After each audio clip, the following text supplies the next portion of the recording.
What's up, Met fans? Welcome back. Talking Mets with Rob. Live stream ready for the Marlins and Mets today at 1:05. How's everybody doing? Glad you guys are joining. We're going to wait for a few more people to join in. We're going to go over the lineup. We're going to talk Mets baseball. We're going to talk about Lindor. We're going to talk about everything that's been going on. Lindor finally got his first home run. How's it going, everybody? Say what's up in the chat. Let me know how you're doing. We're going to wait for a few more people to join this stream, and then we'll get started, guys. All right, here we go.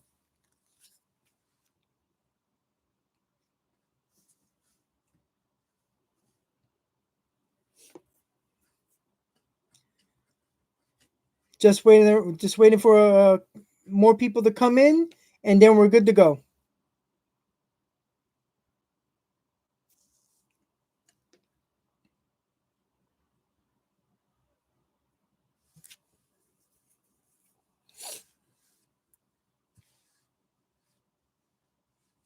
Benjamin, that's awesome, man.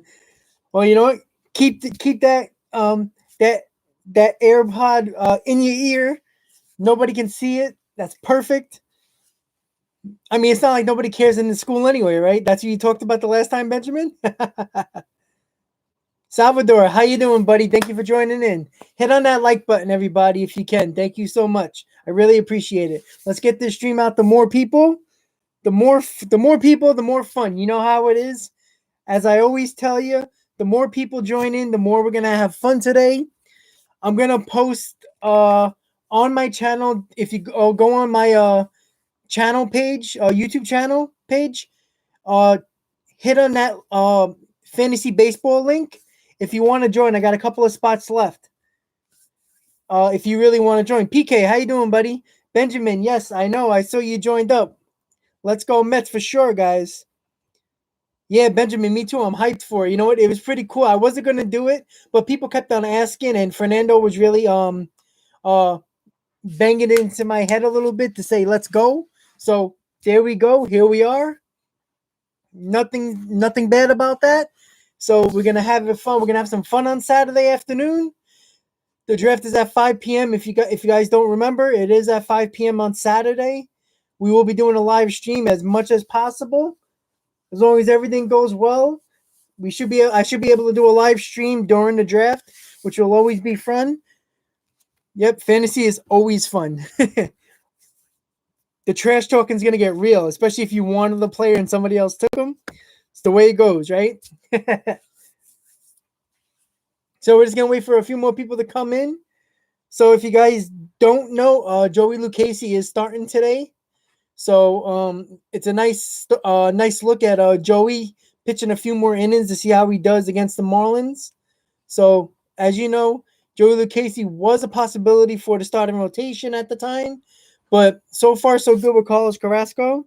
He might even pitch a few innings or pitch an inning or two very soon, which will be great. So we can see him in spring training, making sure everything's good and he's healthy. So we can actually start the season with a 100% healthy rotation. And that's all we care about. Yeah, Cole, for sure. It happens sometimes. Like I remember, I'll never forget. I was in a playoff round with a couple of years ago in a fantasy league, and it was a money league. And I think I had, if I'm not mistaken, I had Gleyber Torres, and was it a playoff game? It might have been like the last couple of weeks, in fantasy, and we were playing. The Yankees and Mets were playing, and I had Torres as my starting shortstop. And I was like, damn, I'm like, I hope the Mets score like 6 or 7 runs. So, Torres can hit like a solo home run to get me some points. But other than that, like it is difficult sometimes. But you know what? You always got to stay true, right? That's how it goes.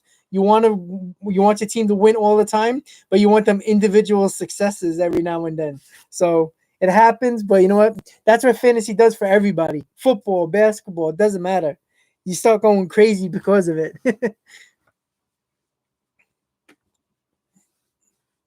Yes, Benjamin, it is on Marlins Radio. I am gonna look for the link. I'm gonna check the apps to make sure the game is actually played on the Marlins Radio. Sometimes it's not so good the feed. So, but we're gonna find out. That's for damn sure. As you know, I like the stream play the radio feed if you can't see it on TV during my stream. So it will be fun. So don't forget, guys, if you're already in this stream, thank you for joining in. Hit on that like button if you haven't already. Start chatting away. Say what's up in the chat. Shout out to everybody who's joining me right now. We're waiting for the Mets to start in about 15 minutes or so. And we're going to see Joey Lucchesi on the mound. The lineup is pretty interesting today. So Nito is back, so he is healthy. So that's good to see as our backup catcher. But I'll wait a little bit before we talk about the lineup that I'm going to go through. If you haven't seen it, I will go through it. I will go through the Marlins lineup as well. And then we'll go from there. And the Marlins got their ace Alcantara on the mound too. So it's a big thing to look at for the Mets lineup today against the Marlins ace. And we know Alcantara is very good. So it's going to be interesting to see what this lineup does against them. You know, it's getting closer and closer to opening day. And as you know, this is when you want these guys to start ramping up, getting their swings in order, getting their arms in order, everything ready to go for the opening of the season against the Nationals. That's what we're waiting to see, and that's what we want to happen. Sal, what's up, buddy?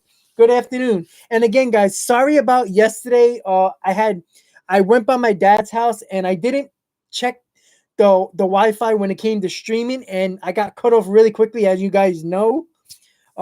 My dad was waiting and ready to join the stream, and it just didn't happen. That was on me. It was my fault. I take the blame for it. I should have checked it out before I even bothered trying to do it. Hayden, William, Sal, how you doing, everybody? Thank you for tuning in. Hit on that like button. Hayden, I was just about to email you. I got the jersey. I sent it to you, and then I made a mistake on the last number of the zip code, and they returned it to me.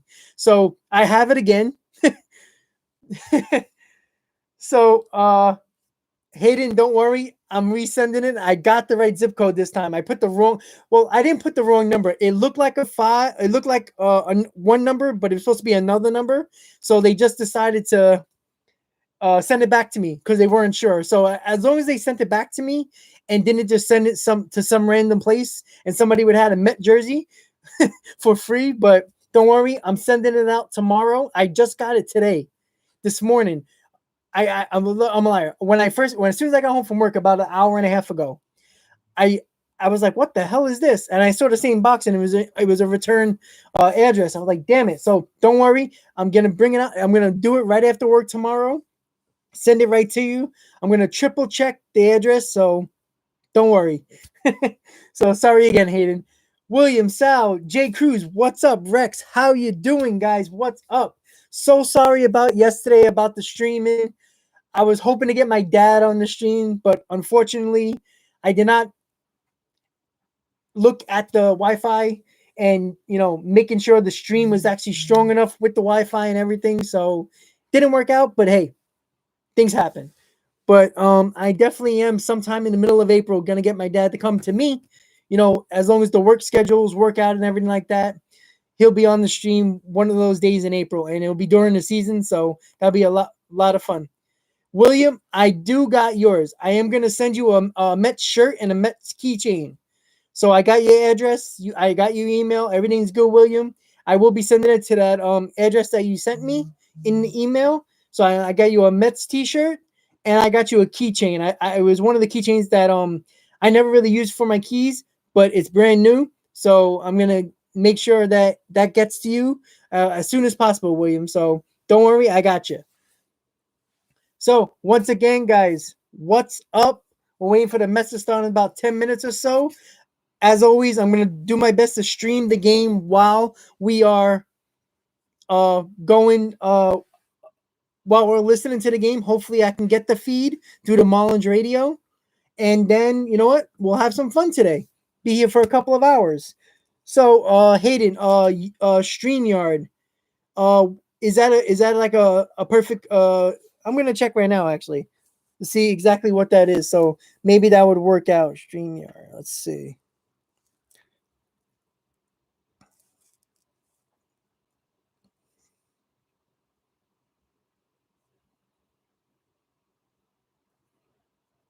Oh, okay, I got you, Hayden. I see it. All right. That's not a bad idea. I can actually look into that. That would be awesome.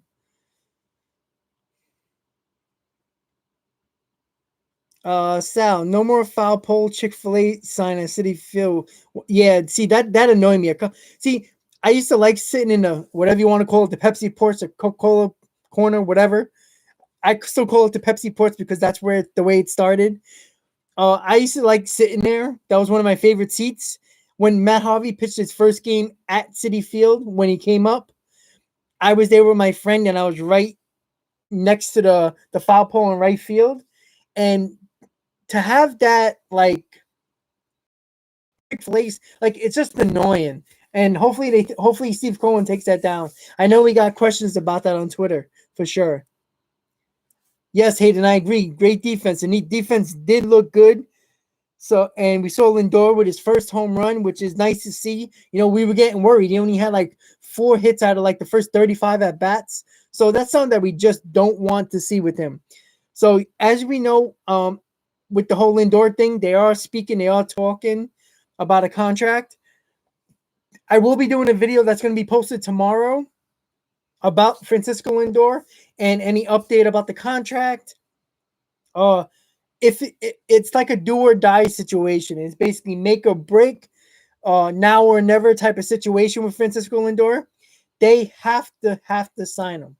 I know there's shortstops available after the season, you know, Baez, Story, Correa, but the problem is you don't want to put Sandy Olson in a position where he has to overbid and go into a bidding with other teams for a shortstop. And that's not something you want to do right now.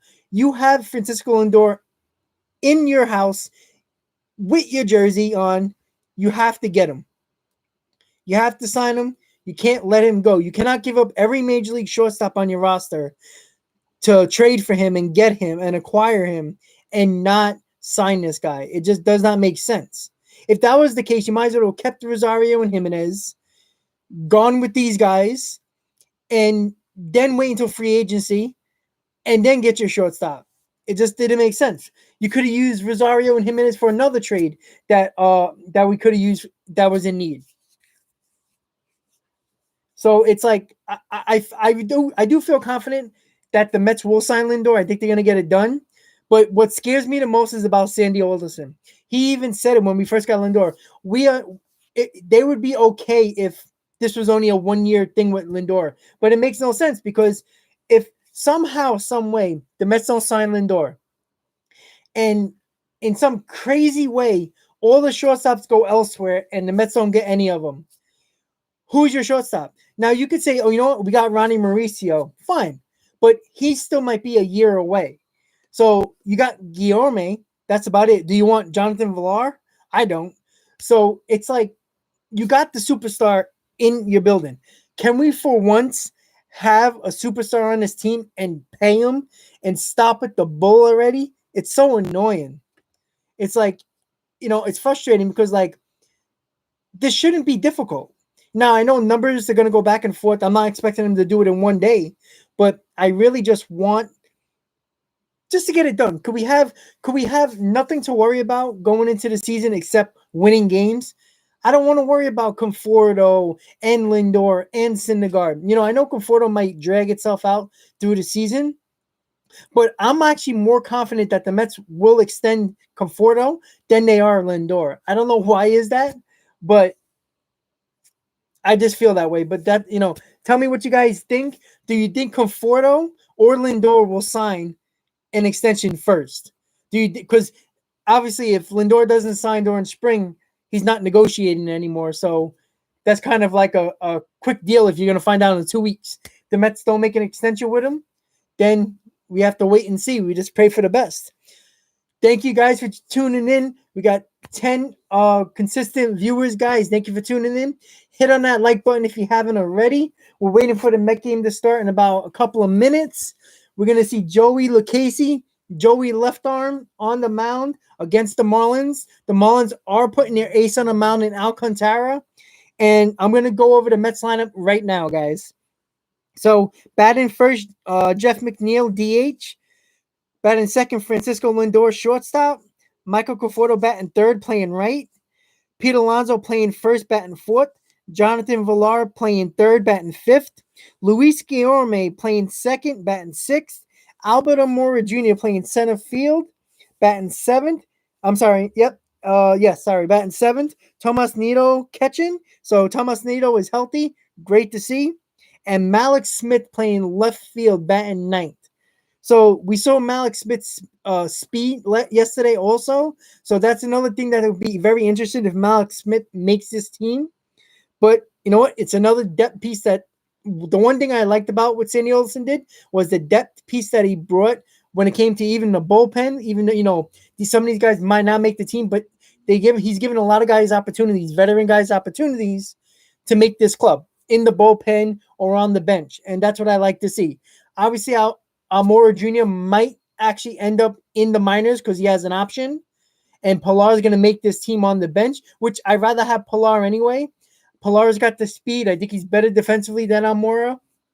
And with the bat, he's much better.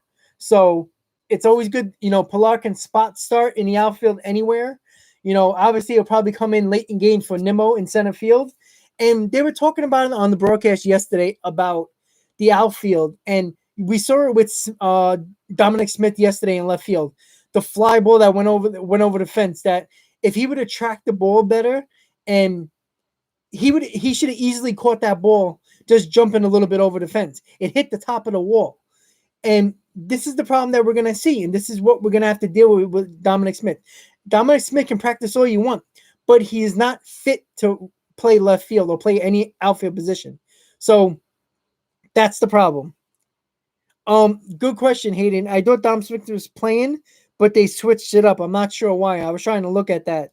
So, and then Nimmo, they talked about it on the broadcast yesterday, how deep he was playing. And if you remember last year, Jacob deGrom wants his center fielders to play more shallow, because deGrom always says if the ball goes over the outfielder's head, it's on deGrom. It's his fault. But he doesn't like bloopers dropping in. So he'd rather his outfielders play shallow. But what that does, that hinders Nimmo defensive ability when he plays shallow. So now he's playing deep. You had to see how deep Nimmo was playing yesterday. Like, he was probably about a good 20 feet from the warning track. And that's dangerous because a lot of balls are going to drop in. And that's not going to help either. So this is the problem that we're going to have in the outfield this year. We seen it yesterday. Nimmo did make a nice play going into the gap, taking a home run away, which was nice to see. But Nimmo doesn't have any problem going left or right. He has a problem going back on balls. So that's what we're probably going to see. It was like basically what we're going to see in a nutshell for the season. Dominic Smith having problems in left field, and Brandon Nimmo playing as deep as possible as a way to help him going back on balls. So more balls will probably be in front of him, but also more balls will probably drop in because of it. What's up, guys? How you doing? Thank you guys for tuning in. We got 19 people in this stream right now. Thank you for tuning in. If you haven't yet, please hit on that like button, everybody. Let's get the stream out to more people. Please, if you haven't subscribed to my channel, please do. Thank you guys for getting me over 500 subscribers. Waiting for that bobblehead to come in so I can do another giveaway for you guys. And it's 1 o'clock. Mets should be starting any minute. I'm going to work on the stream just now, the radio stream. And let me check the comments real quick. I see them comments coming in. Sal, remember when we were going to sign Betts as a free agent? He never got there. You see, well, exactly. Sal, that's a great point. Thank you for bringing that up about Mookie Betts. We talked about it like, wow, the Mets need a center fielder. The Mets need a right field. You know, Mets need a center fielder. Mookie Betts to be perfect. And what happened? The Dodgers made a trade for him. They never let him touch free agency. And that's what the Mets have to do with Lindor. You can't play games with stuff like that because the Mets are playing with fire if you don't extend Lindor, because there's no guarantee that you're going to sign a shortstop. What happens if the Cubs want to keep Baez? What happens if Trevor Story, sometime during the season, Colorado decides to keep him? Now you're just losing shortstops that you had an opportunity to get because other teams signed them before they were even free agents. And I don't like Carlos Correa. So it's like, it's either Lindor or bust. because I have a feeling Baez is going to stay with the Cubs. And I also think Trevor Story in the middle of the season or so is going to sign with the Rockies. And they're going to give him a big contract. So I think Lindor, you got the guy on your team. You're probably going to get a little bit of a discount if you sign Lindor right now. It's going to be over $300 million. It's just a matter of the years. And that's about it. Holy, thank you so much. So it was Dominic Smith's wrist. That was from yesterday. Definitely. Give me 1 second. Let's see. So yes, it was his wrist. He's day to day. So Holly, thank you for putting that in the chat. Hit on that like button, everybody. If you haven't subscribed to my channel, please do. We're gonna get the Mets game going right now. As soon as I pull up the radio feed, I already tried 3 of them and nothing's working. So I'm working on it. Just give me 1 second, guys. So that's why Dom is scratched from the lineup. So hopefully he's okay. No, it was probably bouncing into the wall yesterday trying to catch the ball. Alrighty, all right. Let's see. See if we get lucky with some radio.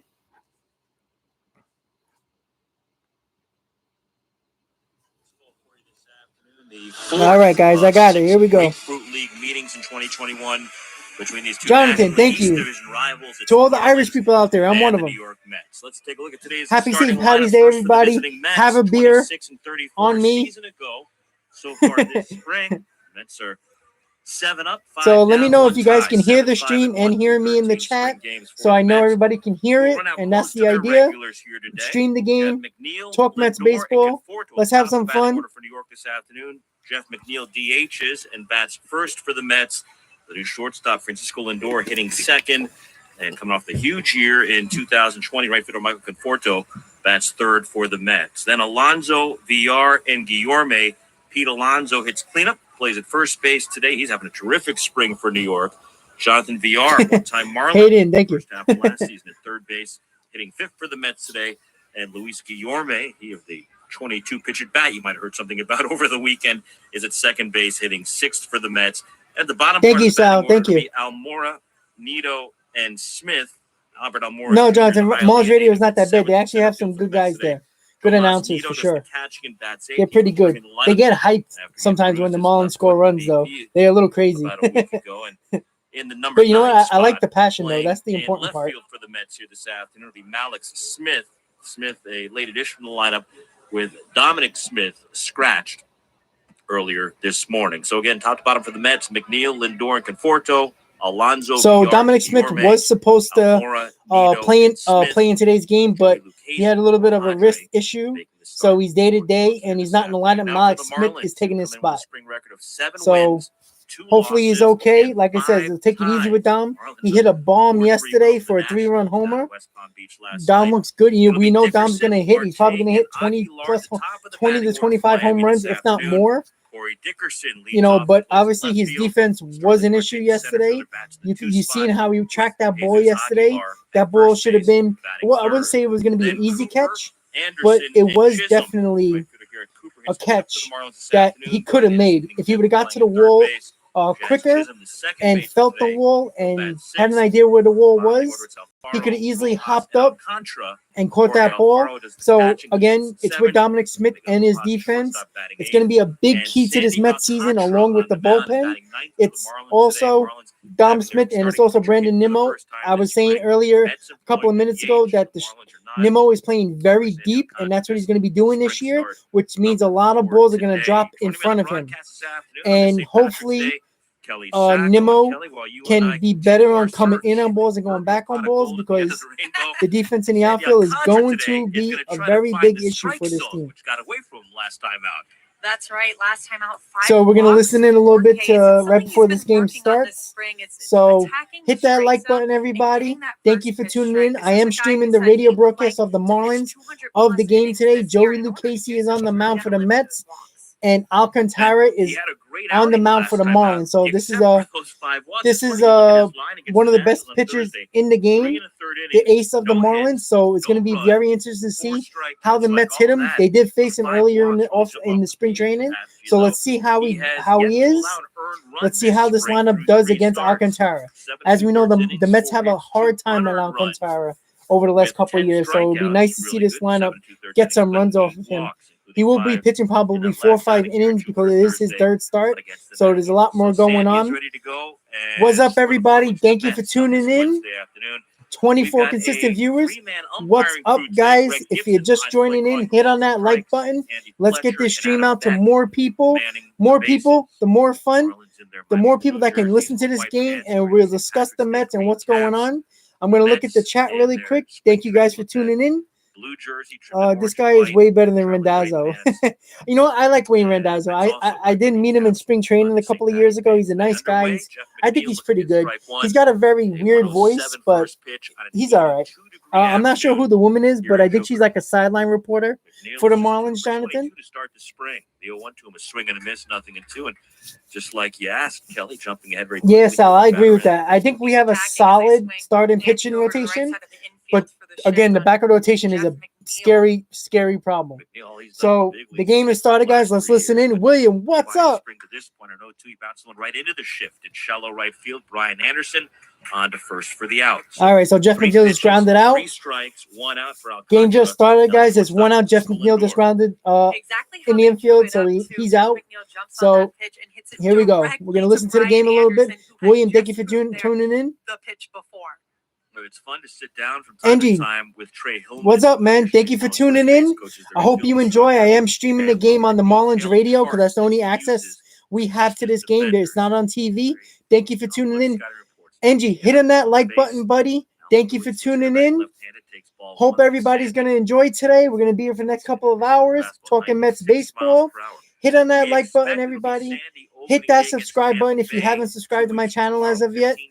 Just so you know, guys, I will be posting a video about Lindor and the Mets and the negotiations that are going on and why it's basically a make or break type of situation for the Mets. It's now or never. That's the title of the video that I will be doing for tomorrow. So look out for that. But as of right now, let's enjoy the game. Let's see what's going on, guys. We can talk about Lindor all day long. As can everybody in MLB, just arguably the best shortstop in the game. And he did a beautiful job on that pitch right there. Waited for Sandy to come at him with a strike and didn't try to do too much. He saw that they were shifted over to the right side of the infield. And he Jonathan, I agree. Starlin Marte is going to be a big pain in the ass for sure. You know what? I wanted the Mets to get him from Pittsburgh. I thought he would have been a perfect guy in center field for us for sure. And the Marlins really didn't give up much for him either. I wanted Starlin Marte. I really like him. He would have been a nice right-handed power bat in the lineup for sure. In the big deal with the Indians this offseason, Kelly, he has brought such tremendous energy to the Mets. He's stepped right in and is. Fernando, what's up, buddy? Hopefully it's between or after the season with the extended. Actually, buddy, thank you for tuning in as always. I think it's gonna happen soon. If it's not gonna happen, it's going to happen. I think it's gonna happen. It's gonna have to happen in 2 weeks. If it doesn't, I don't think the Mets are gonna sign Lindor. It's hard not to be happy around this guy. That's very happy to have. Now let's try to keep them. They've just begun extension talks. Yes, Al, I should do that right there. Elvis Presley, now or never. Maybe, I don't know. It might be a copyright issue, but I would definitely try to do it. Lindor said he does not want to have these extension talks during the season. So they either get it done during spring training, or he has said he's going to go to the free agent market. What a shortstop market. William, what do you mean? What's an in play? Well, they've already removed. Explain what you mean so I can try to help you out there. He would have potentially been one of those high-paid shortstops down the line. He's a high-paid shortstop in the short term. He's Conforto swings and misses. He signed the 14. So has anybody found out anything about? Did you hear any more news about the Mets and what they're going to do with opening day? About maybe it'll be a live drawing, a random drawing, or something like that. Because I haven't heard nothing as of yet. Trevor Story. So Carlos Correa with the Astros. Yeah, Fernando. He produced. He had a home run yesterday. He's ready. Javi Baez with the Cubs. But yeah, guys, I haven't heard anything as of yet. There's still, I don't know what Cuomo is doing. He's got to make up his mind. As of right now, the last time he spoke about it was 10%. but that was basically during the NFL season with the Buffalo Bills. So it's been 10% for all that time. So he needs to make a decision because people need to start planning to go to games if they're allowed to. So, and I plan on going to Colorado in mid-April to watch the Mets because they have a lot more fans going to the game, and the tickets are available as well. So I'm probably going to head to Colorado in the middle of April for a couple of games over there. So you're going to see me in the Rocky Mountains, probably live streaming. Beginning to break away from the Cubs. Oh, Fernando, he's only closing it down so you don't have to touch another girl. That's the problem. Marlins have Aguilar, Fernando, one homer. Hey, Anderson on the infield this afternoon. Better than nothing, right? It's better than having zero. But I think Lindor is going to be fine, guys. I think the Mets are going to get it done. You know, I don't think the Mets are going to talk and then, you know, make him, you know, give him a low ball offer. It's going to, I guarantee you it's starting at like 300 for sure. 417, and of his 10 hits, he's got 4 doubles. Yes, Jonathan. They made that announcement. If it wasn't yesterday, it was the day before. With the Nationals, the problem with that is that their season ticket holders, which is okay, you know, it's, I understand and I respect that. A lot of their season ticket holders, they're giving them access first because I try to check StubHub, and the only ticket available is like $550, and I'm like, nope, I ain't paying that much money. As much as I want to go to Washington, it would have been if there was no COVID, there would be more Met fans than National fans. I tell you that right now, because we always take over that ballpark when we go. But those 60 games, you know, I'm hoping that you get some type of I guess cheaper tickets on StubHub for people who are season ticket holders that don't want to go but want to sell their tickets. So hopefully I'm looking for that. The Nationals website, I can't get a single ticket. So at the moment, so I don't know if they put them on sale yet or they're waiting the exclusive tickets sold to the season ticket holders. I don't know yet. But I hope I can go down because that'd be great. Exactly. And the average was down. The on-base percentage was down. Angie, I agree with that. That's 100%. I agree. You can't trade away all your shortstops on the major league roster for Lindor and not re-sign him. He's under the scoreboard, just short of the track, makes the catch, and that'll do it for the Mets here in the top half of inning. All right, guys. So it was a 1-2-3 inning, no runs. Single by Lindor. He got a base hit. So no runs after the top of the first, guys. I'm going to lower it because of the commercials. All right, guys. So thank you for tuning in. Hit on that like button if you're just tuning in, guys. Say what's up in the chat. All is welcome. I'm not a person who blocks people, just so you guys know. We do talk a lot of trash over here, especially Fernando, but he's my guy, so leave him alone. I'm lagging a little bit. I'd rather be lagging a little bit. I lowered my my Wi-Fi connection a little bit, so I don't have no complete cutoffs. So it's probably just lagging a little bit. But that's on purpose because I want to make sure that I don't get cut off completely. Or it could be you. I don't know. Let me check the comments really quick.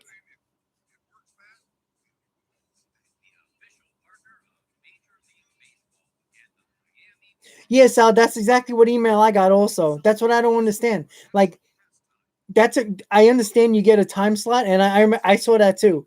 But the problem with that is that they're not updating us enough. And how if there's only 5,000 seats available, if there's 10,000 season ticket holders, you can't give 10,000 time slots because the first 5,000 before you might get that slot first. So it's like you can be screwed as a season ticket holder. So it doesn't make sense. You know, they should just put tickets on sale, the number of tickets that are available, give access to the tickets. Now, it might not be your seat, unfortunately, but have those tickets available. Let season ticket holders go into the single tickets purchases and let them purchase a ticket like that up to 4 or 6 or whatever it is. So it doesn't make sense. But you know what? They got to think of something because you can't just be sitting around, waiting around, and then they're going to tell you 2 days before the game at Citi Field.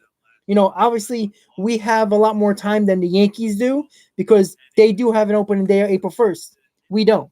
So whatever the Yankees have opening day, if it's 5,000, 6,000, 7,000, that's what the Mets are going to have on opening day at Citi Field.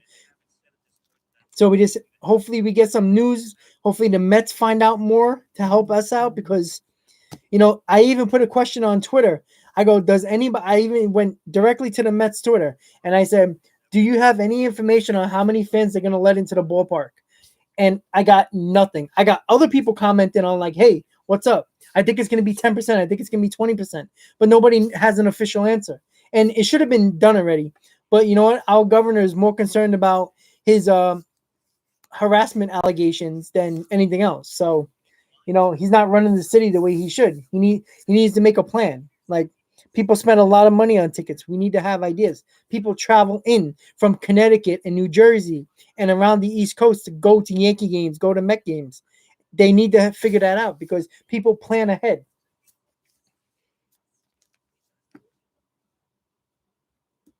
William with the plug. Thank you. Exactly, guys. That's what we want, right?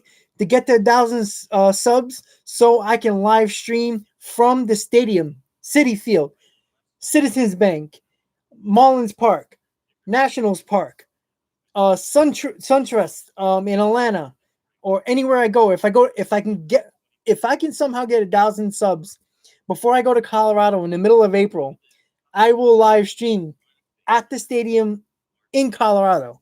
That would be fun. But I gotta get there, guys. Hopefully you guys can help me out with that. It's obviously hard because you guys already subscribed already. But whoever everybody has YouTube. Everybody checks YouTube every now and then. Subscribe. You know somebody? Tell them, hey, I know this guy, Rob. He's got a cool channel. Subscribe to the channel. You don't have to come and check my videos out all the time or check my live streams out. Every now and then you can do that. But all I need is to get to 1,000 subscribers. The 4,000 hours look like it's going to happen very soon, probably by the end of the month. So I'm probably pretty good there. The watch hours is going to happen. It's just the subscribers. I do have 9 months to get 1,000 subscribers within a year. So I feel like I'm on a good pace. But at the end of the day, I don't want to get 1,000 subscribers in October or late October after the season or after the World Series, because then I can't live stream on my phone at a game because there won't be none. So that would be great, guys.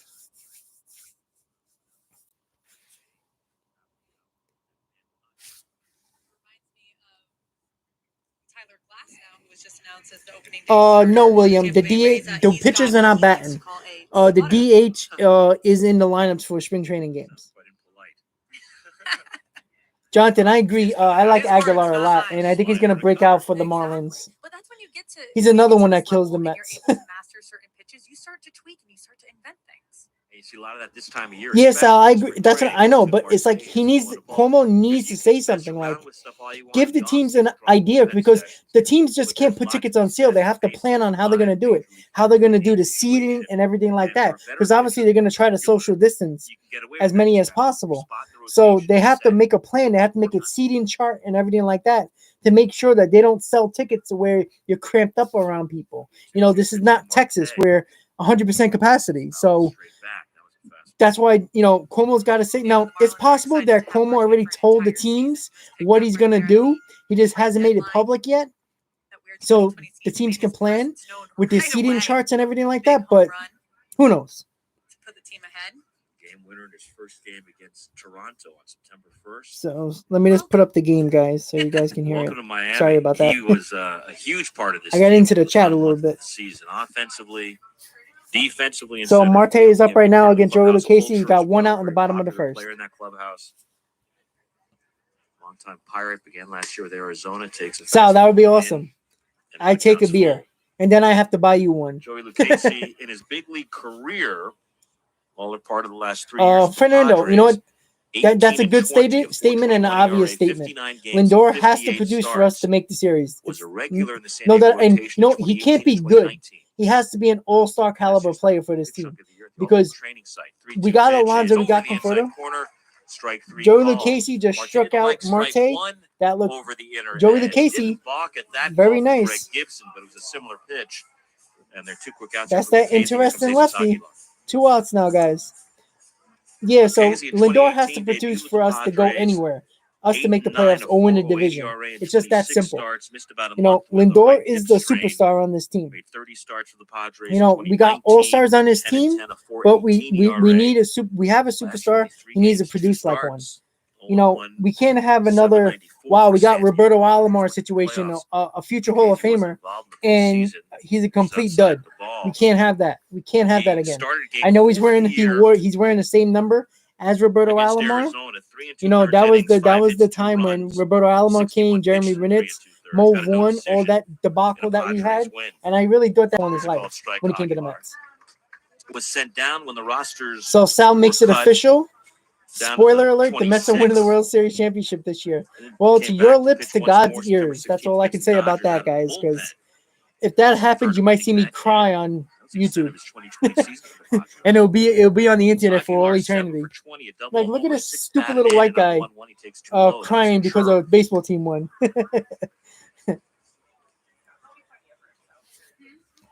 Okay, she's out of Newark, California. East Bay. Aguilar is up right now, guys. It's a 2-1 count with 2 outs at the bottom of the first. With his college ball in Southeast Missouri State. Padres took him 4th round 2016. 2 outs, nobody on. 2-1 is a little bit low and away. Goes to 3-1 to Aguilar. Lucchesi is going to be so good in this in his bullpen. That's how Lucchesi got to New York. He's probably going to be a very important guy out of the bullpen as a left-hander. I think he's going to be more important than Luke. And that's down an in ball 4. Aguilar. All right, so we just walked Aguilar. For Garrett Cooper. Yeah, Jonathan. You know what? I think he would have been fine either way, but he seems like he's more focused, so that's not a bad idea either.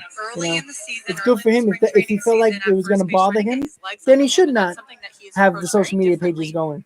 During the off season, you want to say more. Yeah, exactly, Fernando. You could have said white boy. You could say that damn white boy. I want to hear Caucasian. Don't be politically correct. That damn white boy's crying on YouTube. Off to a good start at the plate, 9 for 21, 2 doubles. We'll see, Sal. Hopefully he does. Lucchesi's probably going to pitch 3 or 4 innings today, so we're definitely going to get an idea of how he's pitching. And he's got nice stuff. He's very funky with his motion, too. So thank you guys for tuning in. We got 20 consistent viewers. How you doing, guys? Thank you for joining my channel. Thank you for joining Talking Mets with Rob. Hit on that like button if you haven't already, guys. We're listening to the live radio feed of the Marlins because that's the only way we can get the game because it's not on TV. Right now, Garrett Cooper is up. 0-2 count, 2 outs, guy on first.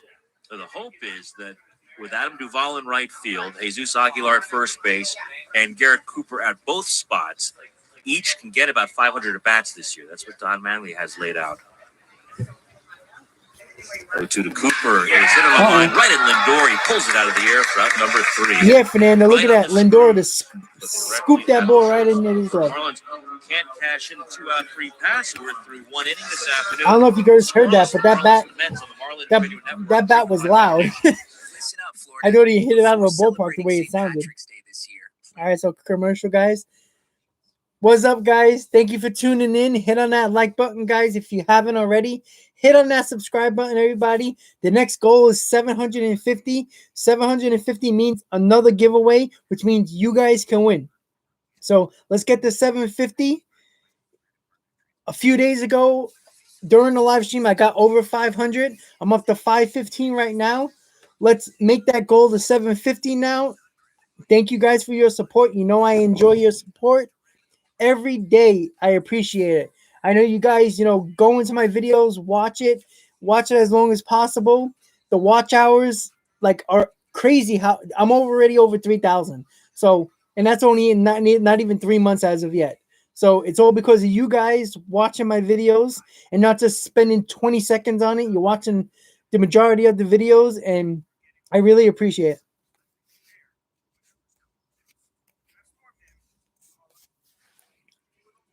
Oh, in play out. Oh, okay. I'm assuming you're talking about the app. Yeah, in play just means that the ball was hit in play and there wasn't out. Sometimes you'll see in play no out, which means you got to wait and see. And obviously there's no out, so you just got to see if it's a base hit or it's a double, triple, or home run. So William, that's what that usually means. Well, he could have dropped it and says, "I don't want to play for the Mets," and says, "Oop, I made an error. Don't pay me. Let me go to free agency." So Fernando, you know what he should have done to make you feel better? He should have done a flip and caught the ball. Maybe that would have helped you out a little bit. I don't worry about Lindor, guys. I tell you right now, I think he's gonna surprise people who don't think he's gonna live up to that contract. I guarantee you that. All right, guys, the Met game is back on. It's the top of the second. Jonathan Villar is at the plate with Sandy Alcantara on the mound. Let's listen in. You're wearing your green. I'm wearing my green. Strangely, no green for Kyle Seeloff today. Kyle Seeloff is going to get pinched. Hey, that's all you can do, William. That's all you can do is learn step by step. We all learned at some point. Some learned younger than others, but we all learned, every aspect of the rules and the game is played and everything like that. Exactly. 1-1 to VR, big cut and miss. Fernando, I got you, buddy. So Sandy, early on today. Well, yeah, he's going to get booed if he doesn't perform. That's for damn sure. But I think he's going to be good. I think he's perfect for New York. I think he just has that attitude. 1-1-2, take strike 3 called. Caught him looking at a changeup. All right, Alcantara struck out Jonathan Villar. So far, the Mets have not looked good with Alcantara on the mound. These guys are human beings. I know we like to see them as superheroes and we like to see them as robots sometimes, but they're going to have off starts. And the difference between a good player and a bad player is the great players. That is, they're the ones who can make the adjustments. Here is Luis Guillorme, and he takes ball 1. So what do you think, guys?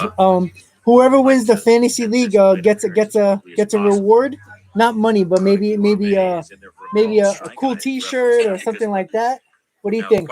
Think they should have an incentive? If Fernando wins, he gets nothing. He just gets to talk trash. 12 minutes. 1-1 pitch to the called strike 2. And it wasn't an easy at-bat either. Now, 22 pitches is a lot, but he fouled off 9 straight pitches. Well, William, you know what you can do? You can search. There's a swing and a miss. Guillorme just struck out as well. So, William, what you can do is just search curveball, changeup, slider, fastball, split finger, all that. Search each one, and you can actually find videos of people throwing that type of pitch, and you'll see how it moves, and you have an idea of what it could be. Sometimes it's hard to tell because some people might have different type of curveballs that look like a slider, but you can see the movement, and you'll see the slider go into a lefty if you're right-handed and move away from a right-handed batter. So it's pretty cool if you check that out, William. Just check throwing a changeup and throwing a slider. You can check that on YouTube, and you'll find good videos on it. No. When I was pitching, I remember her hitting, and I know you love talking shit, Fernando. We're from New York. I get it. My goodness, that's why it doesn't affect me. I laugh at it, and then I give you some back. I'm throwing it down the middle. Just hit it fair. I trust my defense at this point. Hayden, the draft is this Saturday at 5 p.m., buddy. She hit it fair, and we got her out. All right. Happy ending. I was like, enough already.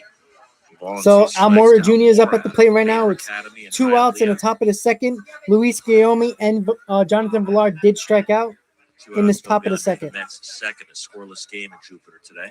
1-2 pitch, swing and a miss. Sandy strikes out the side. Sandy Alcantara just struck out the side. Guillorme, Villar, and Almora all struck out in the top of the second. So yet again, Alcantara is dominating the Mets. Nothing new. Not yet. It's early, buddy. Fernando, wait until it starts. I guarantee you. Come on, we got Nelson on here. We got Jay Cruz. We got Jonathan. We got people on here that are gonna talk shit as soon as it starts. I guarantee you that. Fernando talks shit from day one since he joined my channel. I actually think me and Fernando, our first comment back and forth. I think it was a disagreement, so you know how that goes.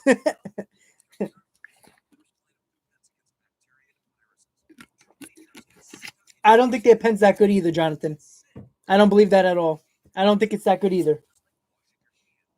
But you know what? They got a pretty good lineup, and their starting pitching is really good. You know, with Sixto Sanchez and Pablo Lopez at the top of their rotation, it's very good rotation. And those guys pitch innings. Like Alcantara, he has pitched a lot of innings. He stays in the game. Manually doesn't take people out like the majority of the damn players, managers nowadays with these pitchers. Pablo Lopez, they all of them. Who's Alcantara? He's the Marlins ace, buddy. It's the guy the Mets can't hit for like 2 years now. And the Mets assassin.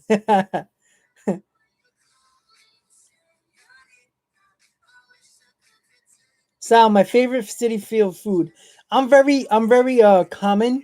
I'm not a very unique person. I've tried a lot of stuff. I probably tried almost everything at City Field, but I'm more of a basic. Like I like to eat food before I go in, so I don't spend like $60 just on food and drinks.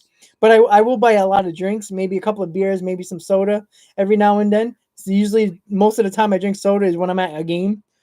But most of the time I'm a big chicken finger French fries guy.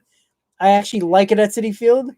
When I went to Yankee Stadium in 2019, Yankees Met game, their chicken fingers, I thought they like killed a cat or something. That thing tasted horrible. But you know, Jonathan, I'm not that big on a Shake Shack burger, actually. Like because they're so common now. Like when City Field first opened and Shake Shack was there wasn't a lot of them in basically in the 5 boroughs. Like besides Manhattan, there wasn't many Shake Shacks around. So it was like the thing to do when you went to City Field is to get on Shake Shack and wait online for 3 innings. But that's not what I like to do. I like to get my food early before the game starts, sit my ass in a seat, possibly score the game, and watch the game. You know, every now and then you got to run to the bathroom because you're drinking beer. Or, you know, damn, you know what? I need a pretzel. Going to get a pretzel, and there you go.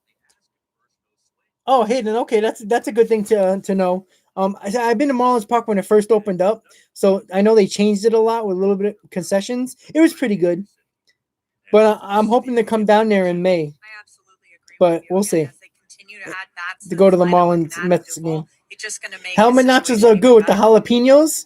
Oh yeah, Sal, I agree with that. You know, I didn't even think of that one. Anderson ought to be a 30-plus double, 25. Alrighty, guys. So Joey Casey's on the mound in the bottom of the second. 2-2 count on Brian Anderson. Let's listen in. See him use the whole field a little bit more. And that kind of work ethic. Yep. He's locked in at third base. Now doesn't have to worry about shuttling between third base and the outfield. Again, a check swing. Fernando's getting the heavy stuff, so he can not get too drunk at the game. That time he actually started back to the dugout before he got the call. So Lucchesi with his second strikeout. Now Jazz Chisholm, the second Lucchesi struck out Anderson, so there's one out in the bottom of the second, guys. Right to left breeze at the moment. The fried crickets. Chevrolet Stadium. That does not seem like a baseball type food. Right a lot this spring, going the opposite direction. Oh, okay, Jonathan, that makes sense. If there's nothing in your state, then yeah, it's a dime a dozen. So you gotta try it when you can. Hit a home run in his first at bat of the spring. Takes inside in the ball. He's got a couple of RBIs, 7 strikeouts in his 20 at bats. Battling Isan Diaz for the opening day nod at second base. A competition that seems like it's going to go right down to the wire. 1-0 pitch to Chisholm is outside and a ball. So Jazz Chisholm is at the plate right now. One out in the bottom of the second with Joey Casey on the mound, guys. Who puts up better numbers in the spring? The numbers are somewhat comparable. Yeah, I remember, Fernando, you talked about that. I already got that bookmark in my phone. So whenever I get to City Field, hopefully opening day, at City Field against the Marlins, I'm going to try it out. Them sandwiches are supposed to be good. I feel like Isan's got the upper hand at the moment. Oh, William, because it's got very analytical. There used to be like 10 stats in terms of the And now Marlins there's like waiting to 30 of find them. out Like exactly what they have half of them, in this I squad don't even know what they can't do mean it every day at the sometimes. big league level. But I would stick with 3-0, Chisholm takes the a normal shade high, stuff. ball Like 4. I wouldn't go Not too one. crazy with worrying about Like you war mentioned, and it's not just big going up to come down to and the all that numbers. crap. There are so many things Just about worry baseball about the that has come average, such the a long home way, runs, the right? runs With scored, the RBIs, stats strikeouts, and analytics, but there's so many walks. things that numbers can't show War, you. I And one started of to those look at a things little are how bit because war is comfortable very he's interesting. on. He Walks is, how above replacement. confident he came But into after the that, spring I don't training. go That's too much something that we've heard too John crazy into mention on time base percentage, and time slugging again. percentage. That's about J-Sod's it. I been don't go around the much block further a than that. couple of times. We thought going into Baseball is last baseball. season You that don't need. 2020 would be I don't need a the year computer we'd to hit the tell final me how referendum good a on these player is. I ideas, but watch the game. the way things played out with the You know, like abbreviated season and COVID and his opting out, I not guarantee coming you, back if in, then you getting hurt, do an it algorithm wasn't the in a definitive computer, year for Isan Diaz. I guarantee Maybe you they won't even make 2021 Mount will Trout but be the best player. Probably be like nothing some else to say random player about that's that like as the not that patience good. grows over. And no matter who Because is at they'd second use base, I every don't think that percentage doesn't mean and that every it's his stat job for the possible. next decade. The other player would most likely begin the Don't year worry, in Fernando. AAA. And I will definitely if check there's it any point out. in As Jazz's soon as case, I'm he doesn't able just to play second get to base, he plays Citi Field at a shortstop as well. game, That's his primary I will position. definitely check it out. Pitch on the way to Jorge Alfaro. Yeah, see, that's what I like. Give me it for less than And Jazz has $12. said that Hell yeah. he sought a lot of help over the Freaking offseason when he $12. knew I he was barely get a moving to beer second for that. base, just to try to get other people's opinions and big leaguers. Yeah, who've done it Giolito before, looks former good. I mean, the Marlins, White Dave Sox are going to be Warner was one of the dangerous this year. major leaguers that he Even though called the up, and he Central said that Division now it sucks just in feels the AL. comfortable to So him. It just doesn't really seem like it's too much of a difference. He's so good defensively. That's one area he has an edge on Isan. There's a throw over, close play, and they got him. oh, Lucchesi picked him off Jazz at first Chisholm base. picked off 1-3. He didn't like the call. That's another thing, guys. Joey But it doesn't Lucchesi got a matter. great move They're to first 2 outs, base. now base is empty in the second. And we saw a couple of those So pickoffs he just last picked night off Chisholm as well. at first. So now there's 2 outs with Alfaro still at the plate Harrison. in the bottom of the second. So there's 2 outs, guys. Need to double check on that, but base running, something that's important to every Thank you team. guys so never much. wanna We give up got outs 20 like that, likes so especially far, 15 when consistent you've got viewers. so It much keeps on going up to athleticism. You really 20, wanna use it to 15, your 22, around that area. So if you're just joining us, hit on that like button. If you haven't already, hit on that subscribe button. Everybody, subscribe to my channel. Big things are going to be happening to this channel, guys. Got a lot of regulars in here. If you don't believe me that this channel's fun and this channel's good, just ask the people in the chat. They're always here. They're always having fun. So let's check it out, guys. Check out my videos, and the bottom of the second's over, guys.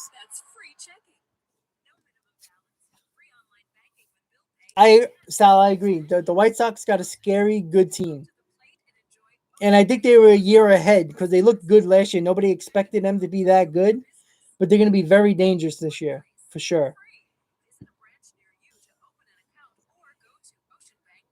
But you know what? The White Sox have an advantage because the Central sucks.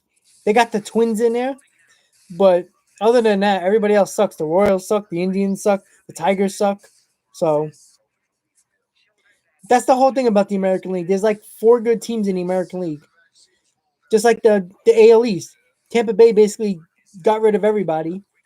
They got rid of their ace. So it's like the Yankees have it easy. It's the same thing every year with them. They might have one team that they got to face that have to be really good, and that's about it. The Red Sox are not going to be good. The Blue Jays might be good, but everything has to fall right with them to have them even be good. I'm not sure about the Rays. I mean, the Rays always find a way to win, 85 to 90 games with nobody on their roster. And Baltimore is one of the worst teams in the league, is probably the worst team in Major League Baseball. So it's crazy. So at the end of the day, I think the NL East is one of the hardest divisions in baseball. It's not being biased because I'm a Met fan. It's just if everything works out for the teams and they play to what the players are on the paper, the Nationals can be 85 plus wins. The Phillies can be 85 plus wins. The Mets and the Braves can be 90 plus wins. So it's going to be a very tough division this year. Even the Marlins are very pesky and piss off a lot of teams, and they're very stubborn, and they're just a thorn in our side. And most teams, they find ways to win. And with that rotation that they have in the top 3, it's a dangerous situation in the NL East. Every time you play the NL East, you know it's going to be a battle for a 3-game series or a 4-game series. Fernando, hopefully Noah is taking notes on how to pick off and keep runners. Yeah, yeah, I doubt that. Even Jacob deGrom still gives up a lot of stolen bases. He still hasn't mastered that. That's one thing he hasn't mastered. He's got better at it from a couple of years ago, but he still has a lot of problems with that. Jonathan, absolutely. March Madness, let's go. The first four are playing tomorrow to see who's gonna be actually in the tournament. So that's gonna be fun. Definitely gonna. I'm probably. Hopefully, I get home in time from work to start watching. I think they start like the middle of the day, right? If I'm not mistaken. Or do they put them at prime time? I'm not 100% sure.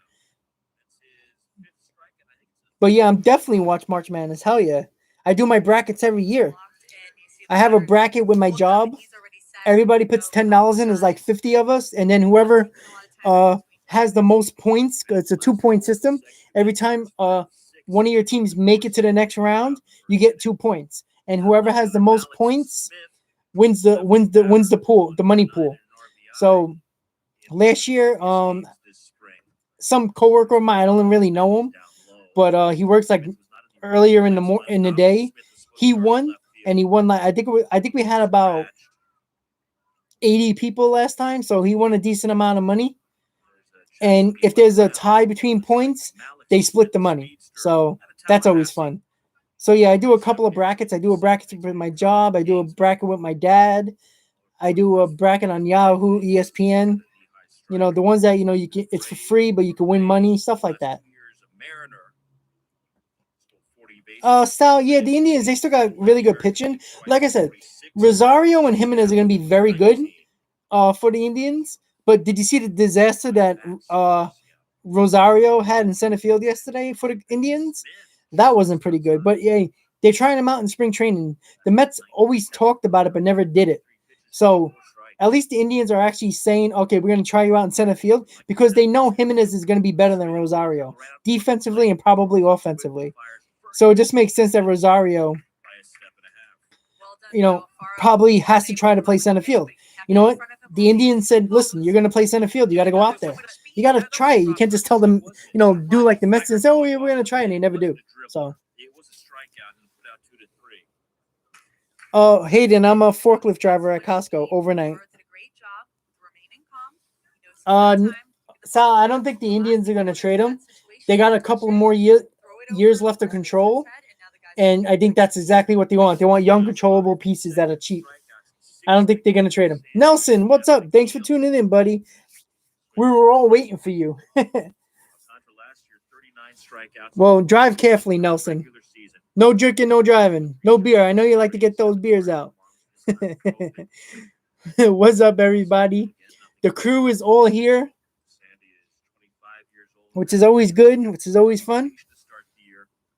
Hayden, server at the Olive Garden. Well, at least you're in Florida, so you can actually have a restaurant open. So that's good. Well, guys, Sandy Alcantara. Sorry, I didn't put up the volume, but he struck out the side again. He struck out Nito, struck out Malik Smith, and struck out McNeil. So he has 6 strikeouts already. 7 strikeouts already. That's crazy. Like I said, this is a big test for the Mets lineup because Alcantara is a really good pitcher. So the Mets do not look good with Alcantara on the mound. It's going to be the bottom of the third just now, guys. Nothing so far. Joey Lucchese's coming back on the mound, but Lucchese looks good, and Alcantara looks untouchable right now. You know what, Fernando? I never like to pray for guys to get injuries or anything like that, so it helps the team. It's crazy. There you go, guys. Nelson's getting the 12-pack ready for 1,000 subs. You're gonna see Nelson just pressing weird letters on the keyboard. he'll be wasted by the time the stream is over. Nelson, before you dropped on, they were talking about like if we get to 1,000 subs, like everybody, I think it was William that said, let's get into 1,000 subs so I can stream at the game. So if you didn't hear Nelson, I'm trying to get to Colorado in the middle of April when the Mets go to Colorado. I'm hoping I can go, which would be very fun. So if I could do that, but I don't think I'm gonna get to 1,000 subscribers in a month. But if I do, that would be awesome. It'd be cool to live stream from the game at Coors Field. I never been there, so I know I heard everybody talks about the view is amazing and everything like that. So see how that goes. That's always fun. What's up, everybody? A couple more people are joining in. What's up, guys? Thank you for coming into my channel, my live stream, Talking Mets with Rob. Hit on that like button if you haven't already. Let's get this stream out to more people. We're listening to the game right now from the Marlins radio. Thank you guys for tuning in. As always, hit on that like button. Hit on that subscribe button, everybody. Is that a 7-line road trip, Sal? No. It's just me deciding. I looked at the schedule and I try to pick out games where I can go on the road. But it's a little more difficult with COVID because it really depends on how many fans they're going to allow. And the Rockies are allowing around 10,000 fans around that time period. And they're already selling tickets on their site. And StubHub has a lot of tickets on sale as well. So it's a little easier to get tickets than there is in New York right now. Or Philadelphia or even where is in Atlanta right now too. So I know Colorado would be a good option, even though the first couple of weeks of the season, the Mets are playing a lot of teams that are in the area, the East Coast. So I was hoping to go to games like in Washington, Philly, all that, but they don't really have tickets available at a reasonable price. Colorado kind of does. I don't mind spending $60 on a ticket. That's not terrible, but again, it's going to be a little more expensive because there's less fans in a ballpark. So hopefully I can get to Colorado in the middle of April. So that would be fun. I'll probably freeze my ass off, but it's baseball. What the hell am I going to do? Make sure I build up. I cover up good to stay warm. All right, Joey Lucchesi got 2 strikeouts in the first 2 innings, and there is 1 out. I think I heard. I think Rojas is out, so we just got to wait and see. The app didn't update yet. So let's listen into the game, guys. It's the bottom of the third. I wonder when he decided, hey, this is what I'm going to do. Yes, Miguel Rojas flied out to right field. Michael Conforto. Right. Makes it awkward for the hitter as Sandy Alcantara stands in. Fernando's crazy. Pitcher hit this spring and he takes a strike. And Nelson, that would be awesome, man. Not have a 2-home run. That's awesome. Tell them to subscribe. Like I said, they don't have to be involved as much as you guys are. But you know what? If they subscribe, they get the notifications on when I post my videos. They might get interested in the video, and they might enjoy it. You never know. Donnie mentioned earlier today that it's just more importantly getting more people into the channel. Even people at work started to subscribe to my channel the last couple of days as well. So that's always great. I really enjoy that part. People are wondering why I continue to post my videos on Facebook and Instagram and Twitter. And they're like, again, that's all you do? Well, that's basically all I do. I work and watch TV and do a video or live stream. Ghostway, what's up, buddy? Thank you for tuning in again. Shout out to Ghostway. He came back in. What's up? Thank you for tuning in. Hit on that like button, everybody. Hit on that subscribe button if you haven't already. Right now, we're listening to the Mets and the Marlins. It's the bottom of the third. No score. 2 outs. Joey Lucchesi is looking really good so far in 3 innings, 2 2 2/3. So Joey Lucchesi is pitching very well right now with 3 strikeouts. So at this point, you already had it once.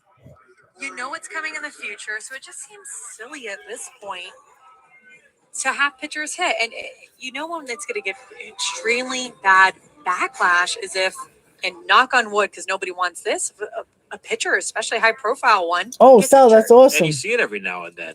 Yeah, I remember that game. Swing or injured yeah, he hit shots in that thin air. I remember that. He hit that long home run to right center field. I remember that one. 60 games I do remember that one. This year. It's just one more Joey Luke. Little fly in the ointment as Corey Dickerson takes ball 1 from Lucchesi. We're scoreless. I like Joey left arm. The Mets on a gorgeous afternoon here in Jupiter.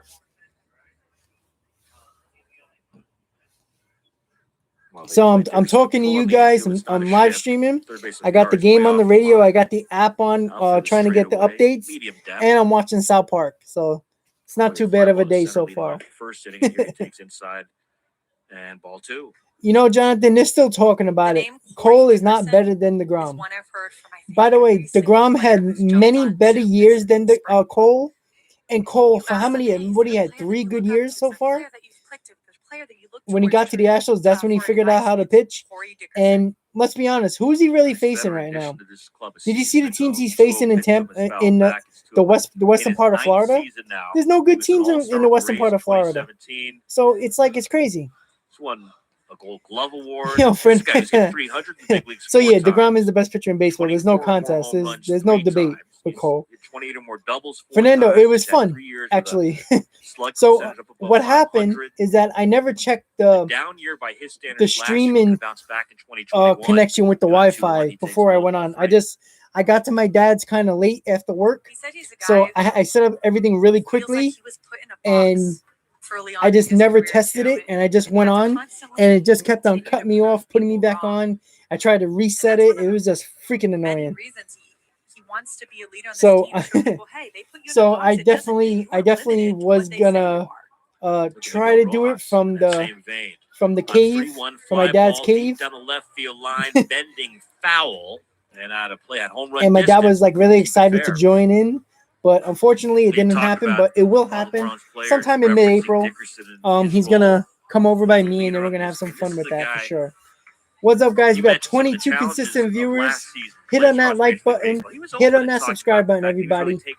Let's get to 750 subs right now. That's what I'm talking about. Carl, what's up, man? Yeah, Carl, I will update the game. So at the moment, it's the bottom of the third. There is no score. Right now, Joey Lucchesi is looking good. He's pitched 2 2/3 innings with 3 strikeouts.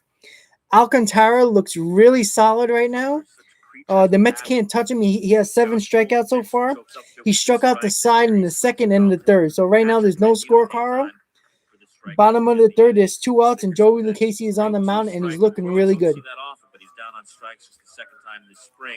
And now 26 bats. Marlins go 1, 2, 3 for the first time. Lucchesi got out of the third inning, so solid 3 innings so far. So for Lucchesi, just struck out Corey Dickinson. So right now, guys, it's looking good with Joey Lucchesi. No surprise there. He is a solid pitcher. Let's see if he comes back out for the top of the fourth, on the bottom of the fourth. The pitch he probably will. He's only pitched 42 pitches so far, so that's not too bad. So a little less than 11 pitches per inning, so that's not too bad. 11, about that. So that's not too bad at all. Sal definitely in pitcher's duel today. Nobody can hit nothing. From vaccination locations to reopenings and travel restrictions. Yo, Fernando, my dad's not very technology savvy at all. Like when I first got him his first smartphone like a few years ago, like it was just the funniest thing. But now he texts now. He knows how to check the internet, all that fun stuff. He knows how to go on the apps and everything like that. So it's he's learning as we go. He's getting pretty good at it. But like yesterday, he was trying to come into the live feed. I go, wait there, I gotta fix the Wi-Fi. He's like, what the hell? I don't know if you guys heard it. I checked out the video for like the 20-second video it was, or 30 seconds, whatever it was. And I was trying, he was like, I want to go on. And I'm like, wait a second, I got to fix the Wi-Fi. He's like, how do you fix the Wi-Fi? I'm like, well, I'm trying. Like, so it was just, it was actually funny. But I don't think you guys heard it in the video with the microphone on and off. But it was basically what happened. But Fernando, what happened to Cookie? No update. Yeah, there was an update. He pitched that bullpen session or that throw-in session on Sunday. He was one of these days he was supposed to pitch throw like 75 to 100 throws, and I don't know. So at the moment, there hasn't been like any better update, but we're seeing how it goes. So that's what I was thinking. With Cookie, apparently we just have to wait and see. There's got to be an update soon because he's got to start in the game soon. Because then it's like, all right, guys. So Francisco Lindor is up right now. So let's listen in. The middle, and that's a base hit to the left of second hey, base. Francisco Lindor is starting to hit. Got a base hit. Dickerson, and he'll hold Lindor to a single. So that ends the run of 6 consecutive Mets hitters struck out by Sandy. And the Mets in this scoreless affair have Fernando's favorite player, Francisco Lindor, got a base hit. And what we've seen from the last 2 at-bats from Francisco Lindor, both resulting in singles, are that he doesn't try to do 2 too for much 2 with the today. ball. He's just trying to get on base, reacting to the pitch that he sees. He's not Hayden, trying how to many hit a Mets home games run do you on every typically single attend pitch. this season? He's just And how many non-Mets doing what he games? can with the pitch he was given. Marlins shift against Conforto. I'm gonna try to think of the total home and away. 3 defenders. But I know home Anderson, in and Aguilar on the 2019, right side, I think I went to Olivas like on the left side. 71 Lindor home in his games, 7th season and I now. probably He's a went to like 4-time 10 All-Star, away 2-time games Silver when the Mets Slugger. played, and I only went to 2 games that didn't involve the Mets. It was a Yankee game against the Red Sox, and it was a Philly game against the Braves because I was in Philly visiting a friend, so we went to a game. Bigger new face here in 2021 is their new owner.